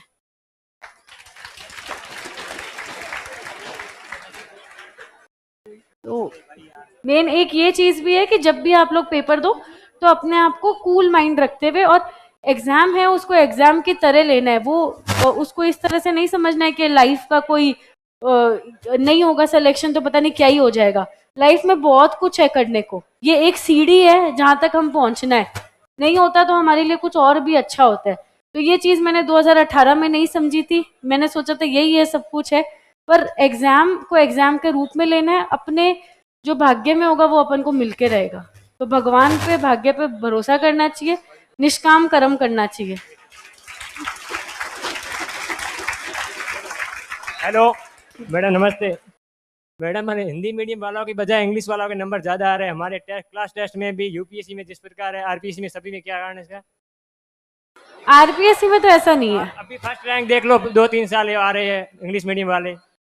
आरपीएससी के अंदर तो ऐसा नहीं होना अभी चाहिए। विक्रांत शर्मा इंग्लिश पढ़े हैं, हाँ, इससे पहले वाले भी इंग्लिश के साथ थे।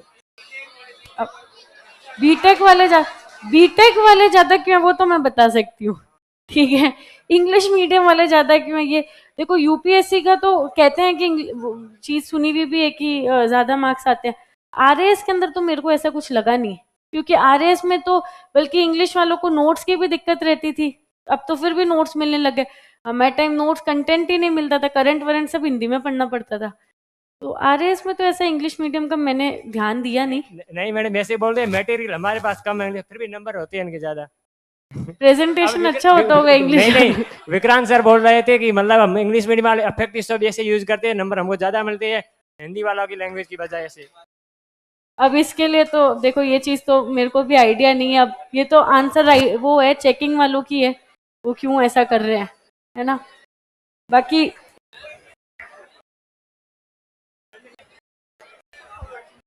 बीटेक वाले ज्यादा क्यों आ रहे हैं ना, उसका कारण तो है। देखो, बीटेक वालों के पास एक तो क्या होता है, प्रीलिम्स के अंदर मैथ्स ठीक ठाक होती है, ठीक है, तो मैथ्स में नंबर आ जाते हैं, मैथ्स रीजनिंग ठीक ठीक होती है, तो प्री मेंस में नंबर। बीटेक वालों का जो पढ़ने का रहता है ना, जिस तरह सेमेस्टर सिस्टम रहते हैं, और पढ़ते ऐसे ही हैं एकदम से सारा का सारा, एक दो रात में पढ़ के पेपर दे के आ गए, तो एक तो उनकी सिटिंग कैपेसिटी ज्यादा हो जाती है बैठने की, दूसरा स्ट्रक्चरली पढ़ने की, क्योंकि जो भी साइंस पढ़ता होगा, इनफैक्ट बीएससी भी मुझे लगता है, तो स्ट्रक्चरल चीजों के अंदर तोड़ के पढ़ना, कीवर्ड्स में पढ़ना, वो तरीका जो है बीटेक वालों में मुझे लगता है कि शायद ज्यादा होगा। हालांकि ऐसा कोई कंपैरिजन नहीं है, मेरा खुद का बीटेक बैकग्राउंड रहा है, पर हम लोग कीवर्ड फॉर्मेट के अंदर पढ़ते हैं, तो वो आप भी कर सकते हो। अब तो मैथ्स रही नहीं कि बीटेक वालों को क्या कहेंगे, अब सारे ही सब्जेक्ट पढ़ रहे हैं हम भी।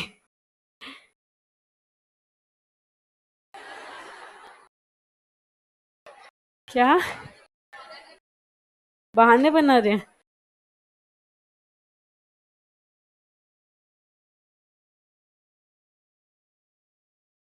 इन लॉज साइड फैमिली और स्टडी के बीच कैसे कोरिलेट करा, बेसिकली इन लॉ सपोर्ट।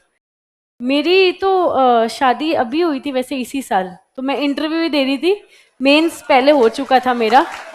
तो जो मैरिड गर्ल्स हैं उन लोगों को अगर ये रहता है तो उसका, मेरे इस इन लॉज के साइड से मुझे फुल अच्छे से सपोर्ट था, ऐसा कभी उन लोगों ने मुझे रिस्ट्रिक्ट नहीं किया, और मुझे लगता है आज के टाइम पे लोग करते भी नहीं होंगे, क्योंकि आज का जो टाइम है, अगर आपको कोचिंग भेजा है पढ़ने के लिए, तो आई एम श्योर कि वो एग्जाम के लिए भी सपोर्ट ही करेंगे, पर फिर भी एक डिटर्मिनेशन अपने अंदर दिखना चाहिए, स्पेशली जो गर्ल्स हैं, क्योंकि उनके पेरेंट्स के साइड से भी कई लोगों को अगर पुल बैक कर लिया जाता है, तो अपने अंदर डिटर्मिनेशन दिखना चाहिए कि मैं पढ़ रही हूँ, मैं तैयारी कर रही हूँ।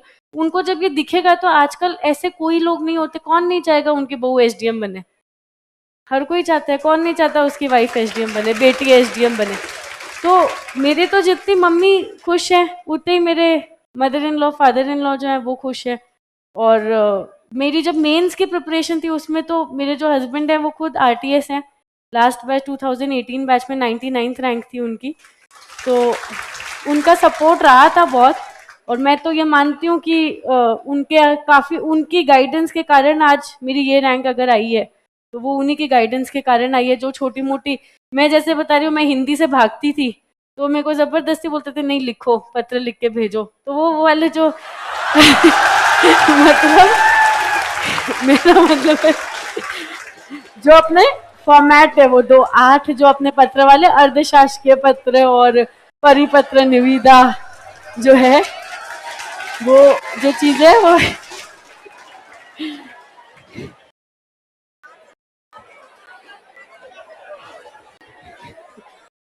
निरंतरता कैसे बनाए, कोई भी स्केड्यूल बनाए, वो केवल 5-6 दिन ही रहता है, सुझाव दीजिए। तो ये प्रॉब्लम भी बहुत कॉमन है, आप स्केड्यूल ऐसा बनाते हो जो बहुत टाइट है, जिसको फॉलो नहीं कर सकते। टाइम टेबल हमेशा ऐसा बनाए, क्योंकि आप ये देखो कि आपका गोल बहुत दूर है, तो अपने ऊपर भी थोड़ा इजी रहना है। ऐसा नहीं है कि मैं 10 घंटे पढ़ रहा हूँ या 12 घंटे पढ़ रहा हूँ, वो पॉसिबल ही नहीं है, क्योंकि अभी आपकी डेट ही नहीं है एग्जाम की। जब एग्जाम की डेट आएगी तो आप 15 घंटे भी पढ़ लोगे, क्योंकि आपको मोटिवेशन दिखेगा। आज की डेट पे वो चीज पॉसिबल नहीं है। अभी आपका बैच चल रहा है, मुझे लगता है बैच के साथ जो पढ़ना है ना, वो चीजें आप, जो आपकी क्लास में जो सब्जेक्ट चल रहे हैं वो, और मंडे को जो आपका टेस्ट होता है वो, इसको भी ढंग से फॉलो कर लो, और 4th पेपर को साथ में ले लो, वो एनफ। और जब आपका बैच ओवर हो जाता है,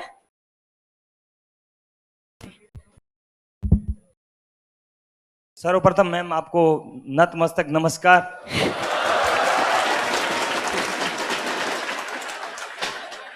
अगली कड़ी में मैं समस्त भाइयों और बहनों की तरफ से आपको धन्यवाद देना चाहता हूं कि आपने अपना अमूल्य समय निकाल कर हमें दिया।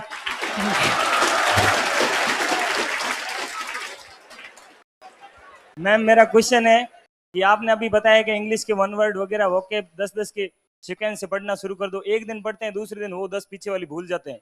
हाँ तो वो भूलोगे, पर मैं यही बोल रही हूँ जब आप ये रोज करोगे ना तो आपको वो 10 में से 7 याद होंगी। जब आप ऐसा 10 दिन करोगे यानी कि आप उन 10 शब्दों को 10 बार पढ़ लोगे, है ना। आप रोज पढ़ रहे हो, 10 पढ़े आपने, अगले दिन आपने 20 पढ़े, पहले वाले 10 भी पढ़े, उसके अगले दिन आपने 30 पढ़े, पहले वाले 10 भी पढ़े। तो जब तक आप 100 या 150 पे पहुंचोगे तो आपको शुरू के 25-30 है ना वो देखना याद हो जाएंगे ऑटोमेटिकली याद। एक बार आप इस चीज को प्रैक्टिस करके देखो। यही चीज मैं आपको सब्जेक्ट में भी कह रही हूँ कि जब आप सब्जेक्ट भी पढ़ रहे हो तो कॉपी के पहले पन्ने से पढ़ो। पहले दिन जो रहेगा धीरे धीरे देखना पीछे वाले के आप सिर्फ पन्ने पलटोगे। मतलब हम लोगों के साथ 2018 में तो ऐसे हो गया था जब तैयारी करते थे कि क्वेश्चन आता था तो कॉपी का पन्ना ही सामने आता था, है ना। वो कब होएगा जब अपन ने बहुत बार रिवीजन, और बहुत बार रिवीजन करने का सबसे आसान तरीका है छोटे टारगेट लेते हुए लंबे टाइम तक उसको फॉलो करना। एक बार आप ये करके देखो 1 महीने, आपको खुद को होएगा कि याद हो रही है चीज, है ना। मैम ये न्यूज़पेपर वाला आप बता रहे हो, घंटे भर में एक पैराग्राफ पढ़ तो लेते हैं लेकिन समझ में कुछ नहीं आ रहा कि पहली लाइन में क्या है, लास्ट वाले में क्या है। घंटे भर में क्यों पढ़ते हो एक पैराग्राफ? समझ ही नहीं आता कुछ क्या पढ़ रहे हैं। तो फिर मेरे ख्याल से न्यूज़पेपर से भी अच्छा है जो ये 10th और 9th-10th वाली संजीव वाली बुक जो आती है ना, जो एक्सप्लेन करे हुए होते हैं, उसमें जो पैराग्राफ होते हैं simple simple, my hobby, my district, my home, एक बार वो पढ़ो, वहां से रीडिंग चालू करो, है ना। इंग्लिश वाले तो हिंदी का न्यूज़पेपर पढ़ ही सकते हैं, इतनी तो समझ आती है। हिंदी वालों का हो सकता है ज्यादा इसमें डिफिकल्टी रहती हो। तो आप वो एक बार पैराग्राफ वो संजीव वाले पढ़ के देखो, या फिर रस्तोगी के अगर समझ आते हैं तो रस्तोगी के पैराग्राफ पढ़ लो। Thank you ma'am. Good evening ma'am. Hello, good evening ma'am. Good evening. Ma'am मेरा क्वेश्चन है आपसे, जैसे क्लास टेस्ट होते हैं सब्जेक्टिव और ऑब्जेक्टिव, इनमें एवरेज और मैक्सिमम मार्क्स कितने आने चाहिए आपके अकॉर्डिंग? इसका कोई रोल नहीं है, आप बस टेस्ट देते रहो। नहीं मैम, जैसे हमारे ऑब्जेक्टिव टेस्ट होता है उसमें एवरेज मार्क्स आते हैं 145, अब किसी के 199 भी आते हैं, तो वहाँ पे थोड़ा डिमोटिवेट।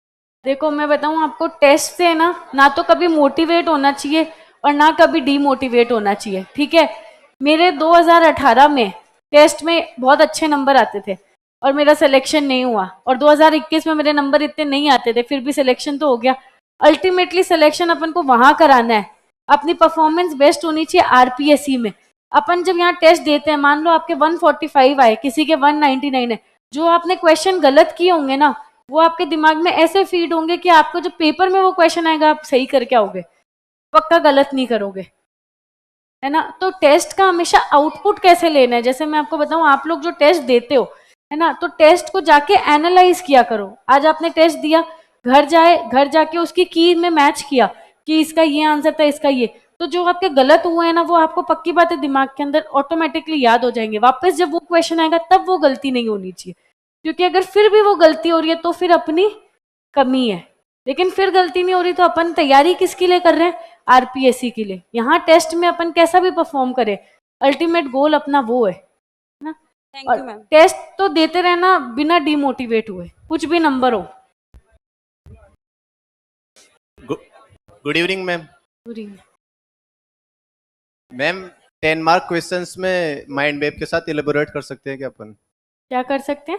10 मार्क क्वेश्चंस रहता है ना, उसके हाँ। अंदर माइंड मैप के साथ समझा सकते हैं क्या? हाँ नहीं तो वो एक डर रहता है कि पूरा स्पेस कवर करना नहीं, है। तो मैप 10 मार्क क्वेश्चन है ना, उसके अंदर तो बल्कि आप मैप एक साइड बनाओ, जैसे आपने यहाँ ये मैप बना दिया, मैप में बता दिया और इधर चीजें लिख दी, क्योंकि 10 मार्क में तो बहुत स्पेस है। क्वेश्चन सिर्फ मैप बनाओगे ना तो फिर तो बहुत छोटा लगेगा। अगर आप इसी में ये मैप बना के और चीजों को यहाँ पे लिख दोगे ना तो आपको प्रॉफिट होगा, और मैम, उसमें लिखना भी ऐसे ही चाहिए। मैप की नहीं मैम, वो माइंड मैप के साथ जैसे टेबल में और हाँ फिर हाँ सर्कुलर। मिलते हैं, मार्क्स मिलते हैं। जैसे कि 2018 की कॉपी थी मेरी, उसमें हमें पूछा था राजस्थान की रिवर्स का क्वेश्चन था, ठीक है। मैं बोल रही थी मेरा पेपर छूट रहा था, तो मैं उसमें क्या करती, मैंने उसमें सिर्फ और सिर्फ ऐसे डायग्राम बनाया था कि राजस्थान में ये 3 है, ठीक है, बे ऑफ बंगाल, इनलैंड रिवर और अरेबियन सी, और यहाँ पे सिर्फ और सिर्फ नाम लिख दिए थे, तो भी मुझे उसने 5 नंबर दे दिए थे। Yes, और ma'am. किसी ने थोड़ा ज्यादा भी लिखा होगा तो उसको कितने दिए होंगे? 6 दिए होंगे, लेकिन अपना पेपर ही छूट रहा है तो अपन ऐसे कर दे, अगर टाइम रहता तो मैं इसको थोड़ा सा और यहाँ पे एक्सप्लेन कर देती चीजों को, तो मुझे भी 6 साढ़े 6 नंबर मिल जाते। मैम वो डर रहता है ना कि पूरा स्पेस कवर करना है नहीं करना है, इसमें फिर बनाएंगे तो थोड़ी जगह छूट जाती है, फिर उसके नीचे तो अपन कंक्लूजन या कोई लाइन से एंड कर देना। अब जैसे मैंने नाम तो लिख दिए थे, पर मैंने सिर्फ नाम लिखा। अब मैं अगर इसके आगे कोई कि सबसे लार्जेस्ट रिवर कौन सी है, सबसे लॉन्गेस्ट रिवर कौन सी है, या फिर कितनी अपनी ये जो है हाँ जो भी मैम समझ गया मैं आप कहना हाँ चाहते हैं।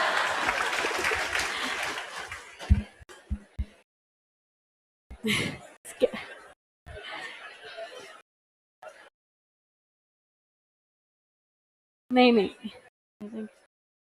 तो ये देख लेती हूँ इसमें ना, जो स्केड्यूल का आप पूछ रहे थे, तो स्केड्यूल हमेशा ऐसा बनाओ, एक तो जो प्रैक्टिकल हो, जो आप पूरा कर पाओ। एक जैसे आप 1 हफ्ते का स्केड्यूल बनाते हो, उसमें 1 दिन खाली छोड़ो। वो दिन किस लिए होगा कि अपने पीछे का जो बैकलॉग रह जाए उसको कवर करने के लिए, ठीक है। जैसे कि क्योंकि आप कितना भी स्केड्यूल बनाओ 70% 80% से ज्यादा आप फॉलो नहीं कर पाओगे। जो भी अपने टारगेट है, 10 टारगेट लिए हैं दिन के, तो 7 टारगेट पूरे होंगे, 8 होंगे, 10 के 10 हो पाना बहुत बहुत मुश्किल है। तो हमेशा प्रैक्टिकल एक स्केड्यूल बनाओ और 1 दिन हफ्ते का उस लिए रखो कि पीछे का बैकलॉग अपन कवर कर सके, ठीक है। तो उससे क्या होगा, आपका वीकली टारगेट कंप्लीट होता रहेगा। तो जैसे कि हम लोग जब पढ़ते थे, तो मैं संडे को नहीं पढ़ती थी कुछ भी। संडे को हम लोग यहाँ पे टेस्ट देने आते थे, उस टाइम टेस्ट दिया, टेस्ट दे के जाने के बाद में मैं टेस्ट को मेरी रिव्यू करती थी कि मैं क्या क्या, बस टेस्ट का डिस्कशन किया और कुछ भी नहीं पढ़ते थे। जैसे जब ऑब्जेक्टिव पेपर होता था तो जाके आंसर चेक किया, आपस में बैठ के डिस्कशन किया। जब सब्जेक्टिव पेपर होता था तो इसका क्या होगा, तूने क्या लिखा, मैंने क्या लिखा, सबसे पूछ लिया पीजी में, और फिर बस। और उस दिन मैं कोई पढ़ाई नहीं, क्योंकि ब्रेक भी चाहिए। तो अगर आप 3 घंटे तो टेस्ट दे के ही जाते हो, फिर 3 एक घंटे आप डिस्कशन में, ऑटोमेटिकली आप 6 घंटे पढ़ रहे हो। तो अपने ऊपर थोड़ा ऐसी चीज करनी चाहिए जो प्रैक्टिकल हो, है ना, जो अपन कर पाए, अचीवेबल हो। हिंदी में राघव प्रकाश ही पढ़े या कोई अन्य पुस्तक? राघव प्रकाश के अलावा जो नवीन व्याकरण है, बल्कि उसमें तो कम ही होगा राघव प्रकाश से, तो वो पढ़नी। जैसे मैंने प्रायवाची शब्द सिर्फ नवीन व्याकरण से पढ़े थे, मैंने राघव प्रकाश से नहीं पढ़े थे, क्योंकि राघव प्रकाश में बहुत ज्यादा प्रायवाची है। तो मेरा ये था कि जब अपन इतनी ग्रामर पढ़ लेंगे तो अपनी वोकेबलरी ठीक हो जाएगी, तो अपन को वैसे भी आ रहे होंगे। अब 2 के लिए राघव प्रकाश मैंने तो नहीं पढ़ी थी। तो बाकी अगर सप्लीमेंट बुक रखनी है तो Naveen Vyakaran, Raghav Prakash more than enough. Economic survey और करंट अफेयर कैसे रिवीजन करें? रिवीजन का तो वही है, बार बार पढ़ना है। अब इसमें आपको आजकल तो सर पढ़ा देते हैं यहाँ पे इतना डायग्रामेटिकली और स्ट्रक्चर करके, उस टाइम हम लोग ने तो खुद ही रट्टे मारे थे इनके 2018 में, ठीक है। तो उसका यही तरीका होता है कि एक तो पहले जो चैप्टर है, सेकंड चैप्टर पढ़ रहे हो तो फर्स्ट चैप्टर पढ़ के फिर सेकंड पढ़ो, फिर फर्स्ट सेकंड थर्ड पढ़ो। कोई बड़ा चैप्टर है, जैसे 8 9 चैप्टर वगैरह बड़े होते हैं, उनको पार्ट्स में तोड़ लो, और तोड़ मतलब एक पार्ट आज पढ़ा, एक पार्ट कल पढ़ा, मिक्स करके पढ़ा, इस तरह से आप लोग पढ़ सकते हो। जो सब्जेक्ट कंप्लीट हो गया उसका रिवीजन कैसे करें? तो उसके रिवीजन के लिए, जैसे आप लोग के तो संडे की छुट्टी होती है, तो फिर 15-20 दिन हो गए सब्जेक्ट कंप्लीट हुए, उसको रिवाइज कर लो संडे को, वो सबसे सही रहता है। मंडे को टेस्ट होता है, टेस्ट किसी और का होता है, फिर तो बाकी डेज के अंदर आपको उसको पार्ट में तोड़ के एडजस्ट करना पड़ेगा। अब जैसे आपके पॉलिटी हो गई मान लो, तो पॉलिटी को आप ऐसे तोड़ लो कि फंडामेंटल राइट्स तक एक दिन फंडामेंटल ड्यूटीज और डीपीएसपी, एक दिन आपने लेजिस्लेचर, एक दिन जुडिशरी, तो उसमें क्या 2 घंटे लगेंगे, पूरा सब्जेक्ट एक दिन में नहीं पढ़ पाओगे। तो टुकड़ों में तोड़ के रोज उसको थोड़ा एडजस्ट कर लो। बाकी अभी तो आपके जो चल रहे हैं ना, आप उन सब्जेक्ट को और जो मंडे टू मंडे टेस्ट दे रहे हो वो भी करोगे, और 4th पेपर भी करोगे, तो आपके पास खूब टाइम है। इसको ऑनेस्टी के साथ करो, जो कर रहे हो उसको बिल्कुल ईमानदारी से करो ना।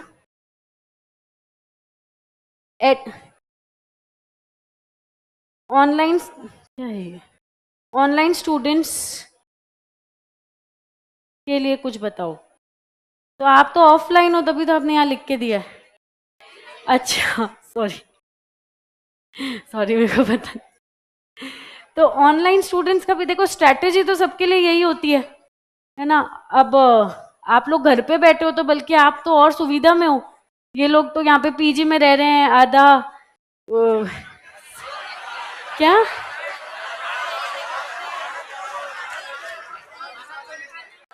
खाना वाना, मतलब ये तो और ज्यादा सताए हुए हैं। तो घर वालों के लिए तो और आसान है उल्टा, क्योंकि आराम से घर के कंफर्ट में बैठे हो, घर पे साइड में लगा के फोन पढ़ रहे हो। बस ऑनलाइन जब पढ़ रहे हो तो ये चीज है कि आप भी टेबल चेयर पे बैठ के ऐसे नहीं अपने लेटे लेटे पढ़ रहे हैं, नींद आ जाएगी क्लास चलते चलते, तो बैठ के एकदम उसी तरह पढ़े जैसे क्लासरूम स्टूडेंट्स पढ़ रहे हैं, है ना। और बाकी तो तरीका तो, स्ट्रैटेजी तो सेम है। बाकी कोई भी डाउट हो तो आप लोग पूछ सकते हो।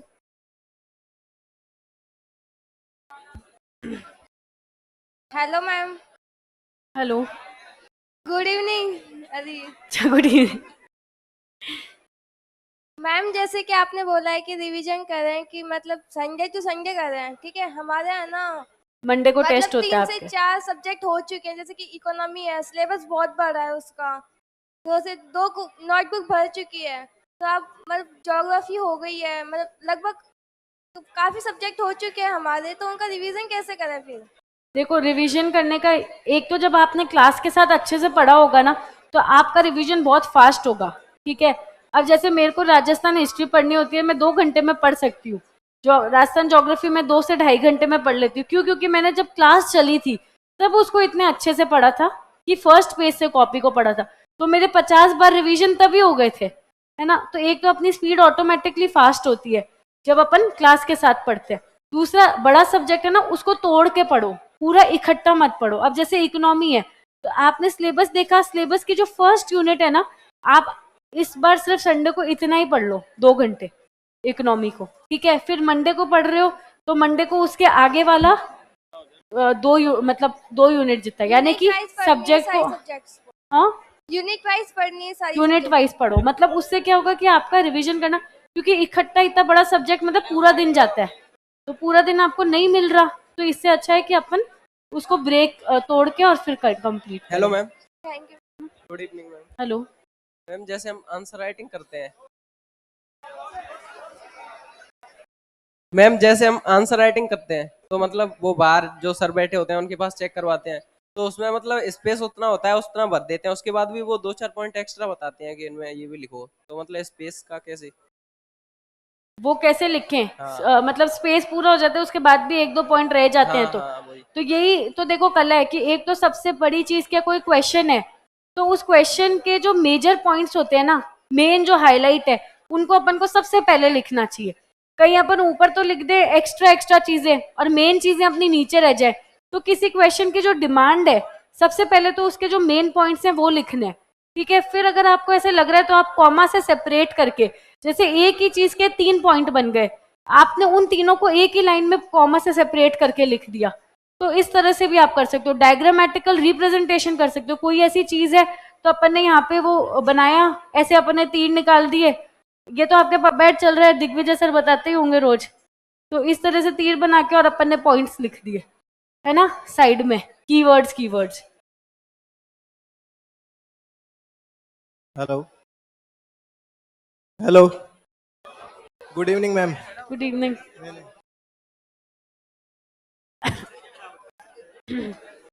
Good evening ma'am. इधर कहाँ पे हो? अच्छा मैम, जब आपने अपनी प्रिपरेशन करी थी तो आपने शॉर्ट नोट्स भी बनाए होंगे, हाँ। तो मैम वो आपके कैसे फायदे आए थे? उन शॉर्ट नोट्स का थोड़ा बता दीजिए कैसे क्या। मैंने जो शॉर्ट नोट्स बनाए थे ना, मैंने सिर्फ जो अपने 6 छोटे वाले सब्जेक्ट है जो अपन इसमें मेंस में पढ़ते हैं, ठीक है, इनके ही शॉर्ट नोट्स बनाए थे। बाकी जो बड़े वर्ल्ड हिस्ट्री के मैंने बनाए थे, जैसे बाकी मैंने अब मैंने हिस्ट्री के शॉर्ट नोट्स नहीं बनाए थे। हालांकि अगर आपको शॉर्ट नोट्स बनाने हैं तो वो कीवर्ड्स उठा उठा के सिर्फ उसमें अपन को कीवर्ड लिखना है। अब मैंने हिस्ट्री, ज्योग्राफी, ये सबकी स्ट्रैटेजी अलग होती है। देखो मैं अभी आपको जो भी बताऊं, तो सबका अपना पढ़ने का तरीका होता है, अपना नेचर होता है, अपना रिटेन करने का तरीका होता है ना। तो मेरे को ऐसा लगता था हिस्ट्री, पॉलिटी, ज्योग्राफी, ये इतने बड़े सब्जेक्ट है कि इनके मैं शॉर्ट नोट्स बनाऊंगी तो भी मैं पॉसिबल नहीं है। तो इस वजह से जो छोटे सब्जेक्ट थे अपने 6 मेंस वाले, उनके मैंने शॉर्ट नोट्स बनाए थे। कैसे बनाए थे कि अपने क्लास नोट्स होते थे। अब मैंने मान लो कोई टॉपिक पढ़ा क्लास नोट से, सोशियोलॉजी की यूनिट 1 पढ़ी, उसी को मैं एनसीईआरटी से भी पढ़ती थी, ठीक है। फिर दोनों के मिक्स जो मुझे लगते थे कीवर्ड चीजें, वो मैं शॉर्ट नोट्स ऐसे करके 5 से 7 पेज पे सोशियोलॉजी, लॉ, ये जो बिजनेस ये एडमिन, ये वाले हैं, मैनेजमेंट, ऑडिट एंड अकाउंटिंग, ये सारे मैंने इसी तरह से शॉर्ट में करके लिख लिए थे। वर्ल्ड हिस्ट्री है, अब जैसे रेनाइसेंस है तो रेनाइसेंस क्या है, उसके 3 कीवर्ड में डेफिनेशन में 3 कीवर्ड्स होंगे, वो लिख लिए, उसके इम्पैक्ट और उसके कारण तो सिर्फ कीवर्ड लिख दिए, फिर उसमें एक्स्ट्रा चीजें नहीं लिखी। ठीक है, बड़े सब्जेक्ट में जैसे ज्योग्राफी है तो अब जैसे फिजिकल डिवीजन है उसका मैंने नहीं किया, जैसे लास्ट के जो टॉपिक्स है जैसे कि वेजिटेशन हो गया, एनुअल रेनफॉल, तो उनको मैंने क्या किया इस तरह से, जैसे मैं बता रही हूँ ना ये जैसे वेजिटेशन का क्वेश्चन है तो मैंने इंडिया का मैप बना लिया और वेजिटेशन क्या क्या होती है उनकी स्टेट्स, वहाँ सॉइल कौन सी होती है और वहाँ कौन कौन से टाइप के प्लांट है, ऐसे करके उधर ही शॉर्ट कर लिए थे। एक जब आप आंसर राइटिंग करते हो, कोई भी क्वेश्चन आता है बड़ा जैसे इकोनॉमी में और इनमें, तो उसके हमेशा social, economical, political, geographical, religious, environmental, इन पार्ट्स में उसको तोड़ने की कोशिश किया कर। ठीक है, कि इसके जैसे कि मान लो अनएम्प्लॉयमेंट, बेरोजगारी पे आ गया, ठीक है, तो बेरोजगारी के ऊपर कैसे होगा कि इसके सामाजिक कारण क्या हो सकते हैं, इकोनॉमिकल क्या हो सकते हैं, एनवायरमेंटल क्या हो सकते हैं, पॉलिटिकल कारण क्या, तो ऑटोमेटिक आपके दिमाग में आंसर आएगा। तो इस तरह से कोई क्वेश्चन भी है ना तो उसको इस तरह से आप अपने दिमाग, नई डायमेंशन आ रहे, डायमेंशंस में तोड़ो और डायमेंशंस में ही लिखो, तो इससे आपकी आंसर राइटिंग बहुत एनहेंस होगी। और जो ऐसे क्वेश्चन होते हैं जो अपन ने कभी नहीं देखे वो इसी तरह से अटेम्प्ट किए जाते हैं।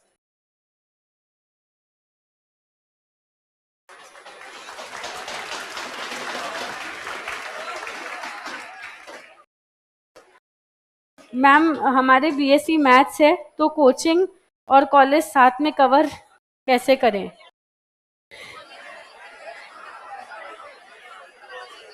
तो आप जाते थोड़ी होगे कॉलेज, नहीं जाते ना, तो बस जब आपके एग्जाम आएंगे उस टाइम आप लोग के वो 1 वीक सीरीज है वो पढ़ लेना।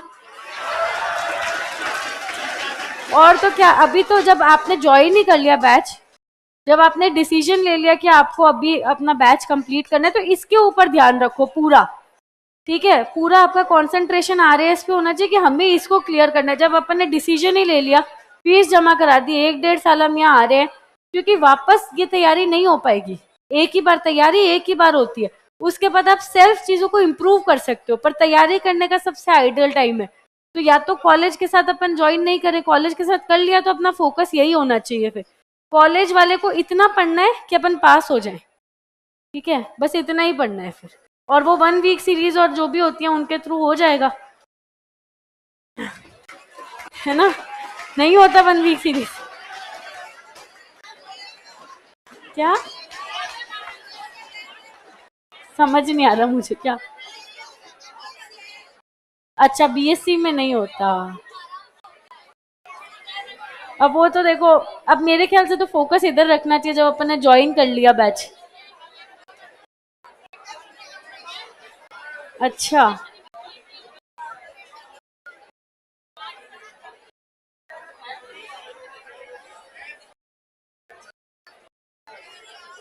मैम पढ़ाई पे फोकस भी साथ हम कोई एक्स्ट्रा एक्टिविटी पे भी ध्यान दें, वो करना सही रहेगा या नहीं, या बस पढ़ाई पे फोकस रखो?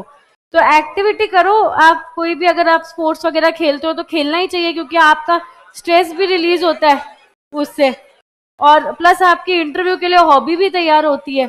पर आप टाइम कैसे मैनेज करोगे फिर वो आपको देखना पड़ेगा, कि उसकी वजह से, क्योंकि 6 घंटे आप क्लास में बैठ रहे हो, लगभग 6 घंटे आपको पढ़ने को देना पड़ेगा, उसके बाद आप टाइम निकाल पा रहे हो तो कोई एक्टिविटी जिससे आपका रिफ्रेशमेंट हो तो आपको करना ही चाहिए।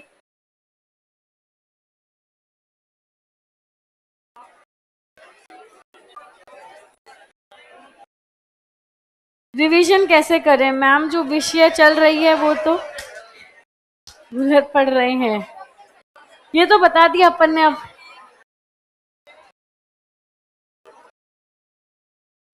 मैम आपको इंटरव्यू के बारे में कुछ बताएं और अपना कॉन्फिडेंस कैसे बढ़ाएं। ओके, तो देखो, कॉन्फिडेंस तो आपको बढ़ जाएगा जिस दिन आपका मेंस क्लियर होगा, ऑटोमेटिकली कॉन्फिडेंस आ जाएगा।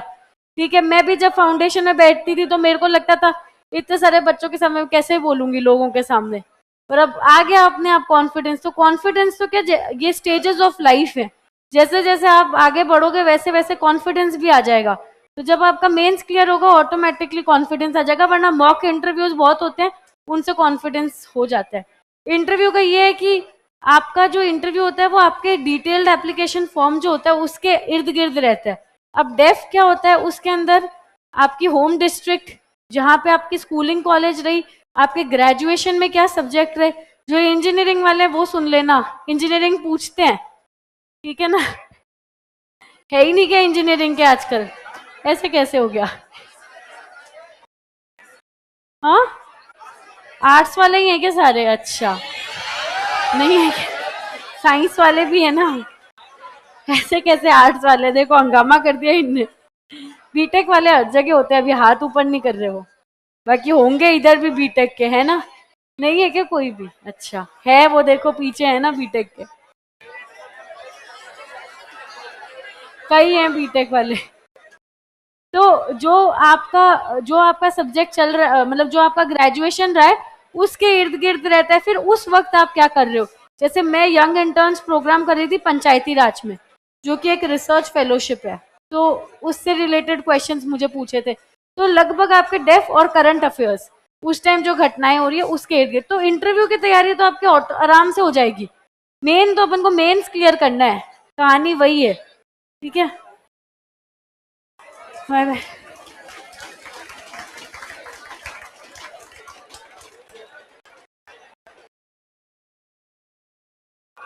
अब ये तो देखो, मैं किसी जिसने भी लिखा है मैं हेल्प नहीं कर सकती। आपके गर्ल्स बॉयज को अलग बिठाते हैं तो नवीन सर को बोलना।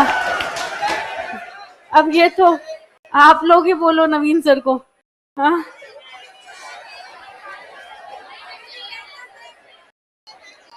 आप यहाँ पे पढ़ने आए हो ना, तो फिर ये चीजों से थोड़ी फर्क पड़ता है। इंग्लिश तो लड़कों की भी होगी, उसमें लिखा है कि इंग्लिश मीडियम की लड़कियां ज्यादा हैं तो हेल्प हो जाएगी। लड़कों की भी तो होगी इंग्लिश, लड़के भी तो होंगे इंग्लिश मीडियम के। लड़के नहीं है कि इंग्लिश मीडियम के? कोई लड़के नहीं है? ये तो गलत ही बात है। अपन यहाँ पे किस लिए आए हैं अपन को पता होना चाहिए। अपन आए हैं आरएएस बनने, है ना? तो अपन को उसी पे फोकस रखना चाहिए कि अपन को आरएएस जो है वो क्लियर करना है। और ये तो मैंने आपके यहाँ देखा, हमारे तो ऐसा कोई डिवीजन ही नहीं थे, क्यों? हमारे सही थे सारे लोग, अपना पढ़ने आए थे, अपना पढ़ते थे और अपना घर चले जाते थे। शुरुआत आपके बैच से, तो आपके बैच के काम ऐसे होंगे फिर, वरना तो ऐसा कुछ होता नहीं है। प्री में मैथ्स के बजाय किस सब्जेक्ट को प्राथमिकता दें, मैथ्स की भरपाई करें? देखो, प्री जो है वो क्वालिफाइंग नेचर का होता है, ठीक है? तो जिसको मैथ्स से डर लगता है वो मेरे ख्याल से मैथ्स को बहुत ज्यादा प्रैक्टिस नहीं करे, लेकिन मैथ्स के जो बेसिक क्वेश्चन है, जैसे कि सिंपल इंटरेस्ट का फॉर्मूला, परम्यूटेशन कॉम्बिनेशन का जो बिल्कुल सीधा है कि सिटिंग अरेंजमेंट कैसे होगा, इसमें कितने नाम को किस तरह अरेंज किया जा सकता है, बिल्कुल इजी जो क्वेश्चन है वो जरूर आप देख के जाए। बिल्कुल ब्लैंकली मैथ्स को मत छोड़े, क्योंकि कई बार क्या होता है, पेपर किस तरह से चेक हुए, पेपर किस तरह से सेट हुए, अपन को नहीं पता। तो इसलिए अपन बेसिक आइडिया तो लेके जाए, अपन बहुत हार्ड क्वेश्चन हो उनको ना अटेम्प्ट करें। जैसे इस बार का जो प्रीलिम्स था उसमें मैथ्स इतनी टफ थी कि मेरे भी क्वेश्चन नहीं हुए थे, जबकि मेरा ग्रेजुएशन में रही है, बीटेक थी मेरी। तो जरूरी नहीं इतना टफ मैथ्स आएगा तो वो किसी से भी नहीं हो रहा, लेकिन मैथ्स के बिल्कुल basic formula, simple interest PRT by 100 है, ठीक है? कंपाउंड इंटरेस्ट का फॉर्मूला क्या होता है, ये अर्थमेटिक मीन वगैरह, तो इतनी तो पढ़ के जाए कि बिल्कुल इजी क्वेश्चन आ जाए तो अपन उसको अटेम्प्ट कर पाए। बहुत ज्यादा टफ चीजें आए तो भले ही अपन ना अटेम्प्ट करें, कोई बात नहीं, लेकिन बिल्कुल इजी चीज को तो आई थिंक छोड़ के नहीं जाना चाहिए कुछ भी। और बाकी मैथ्स के बिना भी सिलेक्शन तो आराम से होगा, क्योंकि प्री को तो सिर्फ क्वालिफाई करना है। तो प्री की क्या स्ट्रैटेजी होती है कि जो आपका स्ट्रॉन्ग सब्जेक्ट है ना उसको आपको स्ट्रॉन्गर करना है, वीक को स्ट्रॉन्ग करने की कोशिश मत करो। भले कि अपना जो अपनी खुद की फील्ड है उसके क्वेश्चन तो अपन सारे ही करके आए, यानी कि आपको अगर हिस्ट्री अच्छे से आती है तो हिस्ट्री का कोई क्वेश्चन अपना गलत नहीं हो, अपने ज्योग्राफी का कोई क्वेश्चन गलत नहीं हो। राजस्थान पोर्शन इजी है, स्कोरिंग है, राजस्थान अपन पूरा करें। पॉलिटी इजी स्कोरिंग है, उसको अपन करें। करंट अफेयर्स के डायरेक्ट क्वेश्चन आते हैं, 1 लाइनर। करंट अफेयर 6 महीने के रट लो। इकोनॉमिक सर्वे के 10 क्वेश्चन आते हैं, उसको रट लो, ठीक है? तो मैथ्स छोड़ भी दोगे, रीजनिंग इजी आती है, रीजनिंग करो, पर मैथ्स को बिल्कुल नहीं छोड़ के जाना चाहिए।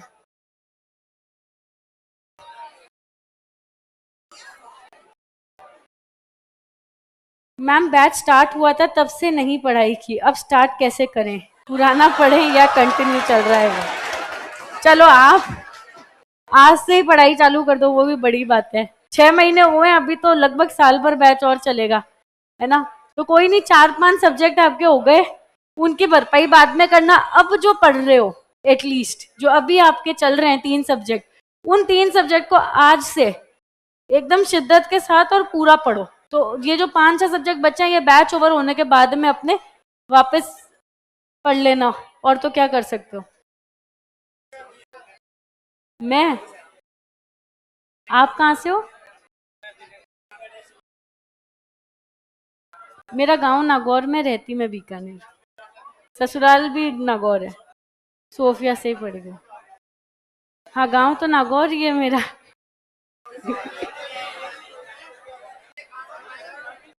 ऐसे रीजनलिज्म नहीं करना चाहिए, अपन सब राजस्थान के हैं तो इंडिया के हैं।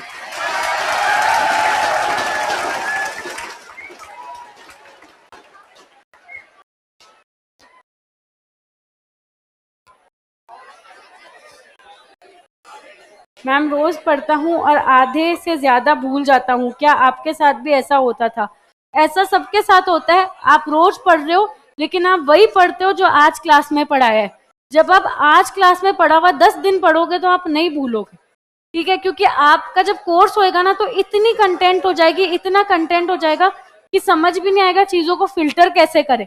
तो इसीलिए मैंने बोला कि कॉपी को पहले पन्ने से पढ़ो और जो सब्जेक्ट चल रहा है उसको पढ़ो और पहले पन्ने से पढ़ो, उससे ही आपको याद होएगा। और आप एक बार इस जो आपका करंट सब्जेक्ट चल रहा है ना, उसको इस स्ट्रैटेजी से करना चालू करो, आपको खुद को लगेगा कि हाँ याद हो रही है चीजें, फिर आप इसको फॉलो करोगे। हमें भी ये चीज राजवी सर ने बोली थी क्लास में, और आप लोगों को भी डेफिनेटली बोली होगी, पर आधे लोग सुनते हैं, आधे लोग नहीं सुनते। जो नहीं सुनते फिर वो नहीं होता, और क्या है, जो सुन लेते हैं उनका सिलेक्शन हो जाता है। तो जो सर वगैरह बताते हैं उसको सुना करो, क्योंकि वही उन्होंने ही तो इतने टॉपर खड़े किए हैं, उन्हीं को फॉलो करके इतने टॉपर्स बने हैं। तो अल्टीमेटली तो ज्ञान वहीं से आ रहा है।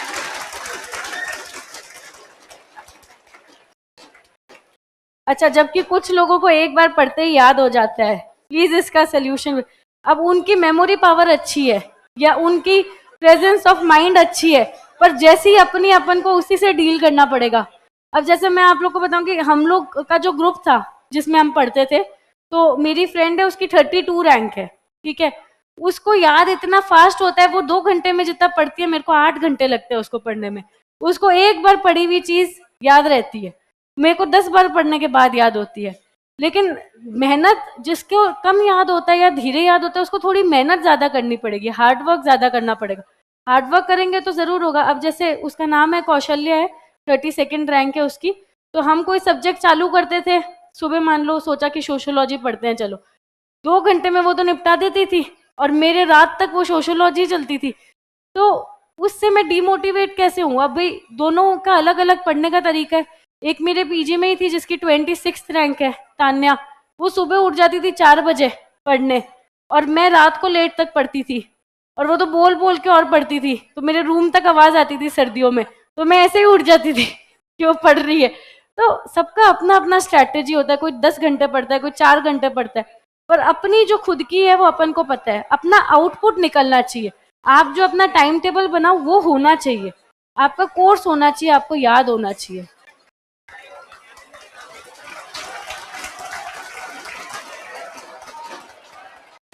और स्ट्रैटेजी भी जो होती है ना, जो आपको यहाँ पे इतने सारे लोग बताते हैं, तो स्ट्रैटेजी भी क्या किसी की ब्लाइंडली फॉलो नहीं कर सकते, सबका अपना नेचर है, अपना तरीका है। आपको अगर मेरी कोई 2 बात काम की लगी तो आप उसको अडॉप्ट कर लो, ठीक है? आपको किसी और की 2 बात लगी, 100% अपन को किसी को फॉलो नहीं करना चाहिए, अपन को जो सूट करती है वो चीजें लेनी चाहिए, बाकी ठीक है।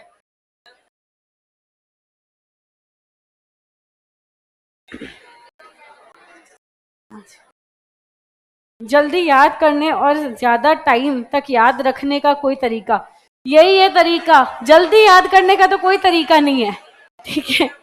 ज्यादा लंबे टाइम तक याद रखने का तरीका यही है, कॉपी को पहले पन्ने से पढ़ो, ठीक है? और एक चीज है कि नोट्स लिमिटेड रखो, ठीक है? जैसे जैसे आप लोग अभी आगे, जैसे आपका बैच होगा तब तक तो आप फोकस्ड रहोगे, जैसे ही आपका बैच ओवर होगा, कोई कहेगा मार्केट में इसके नोट्स आए हैं बहुत अच्छे हैं, उसके नोट्स आए हैं बहुत अच्छे हैं, वो भी पढ़ ले ये भी पढ़ ले। नहीं, आपने यहाँ नोट्स पढ़ लिए, आपको अपने नोट्स को अपडेट करना है, आप एनसीईआरटी और आरबीएसई बुक लो, बस that is more than enough. मेरे ख्याल से सिलेक्शन अगर अपन ऑनेस्टी के साथ ये करें तो कोई नहीं रोक सकता। और एक ही बुक को 10 बार पढ़ना ज्यादा अच्छा है, इंस्टेड आप 10 बुक्स पढ़ो, क्योंकि आप 10 चीजें पढ़ोगे आपको याद एक भी नहीं होगी। इससे अच्छा आप एक ही चीज को 10 बार पढ़ोगे तो आपको याद हो जाएगी। तो ये चीज हमेशा ध्यान में रखो कि भ्रमित मत होना। आसपास इतना कंटेंट, मार्केट में बहुत कंटेंट है और कंटेंट से सिलेक्शन हो रहे हैं, तो हम यहाँ पे क्यों बैठे, अपन लोग क्यों कोचिंग ज्वाइन की।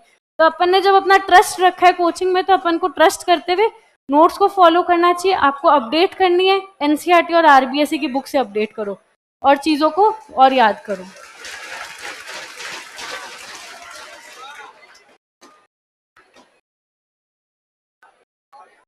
राजस्थान ज्योग्राफी में सर ने इम्पोर्टेंट मेंस के जो क्वेश्चन लिखा रखे हैं, सिर्फ उतने पढ़ना हो या नोट्स पढ़कर जाना?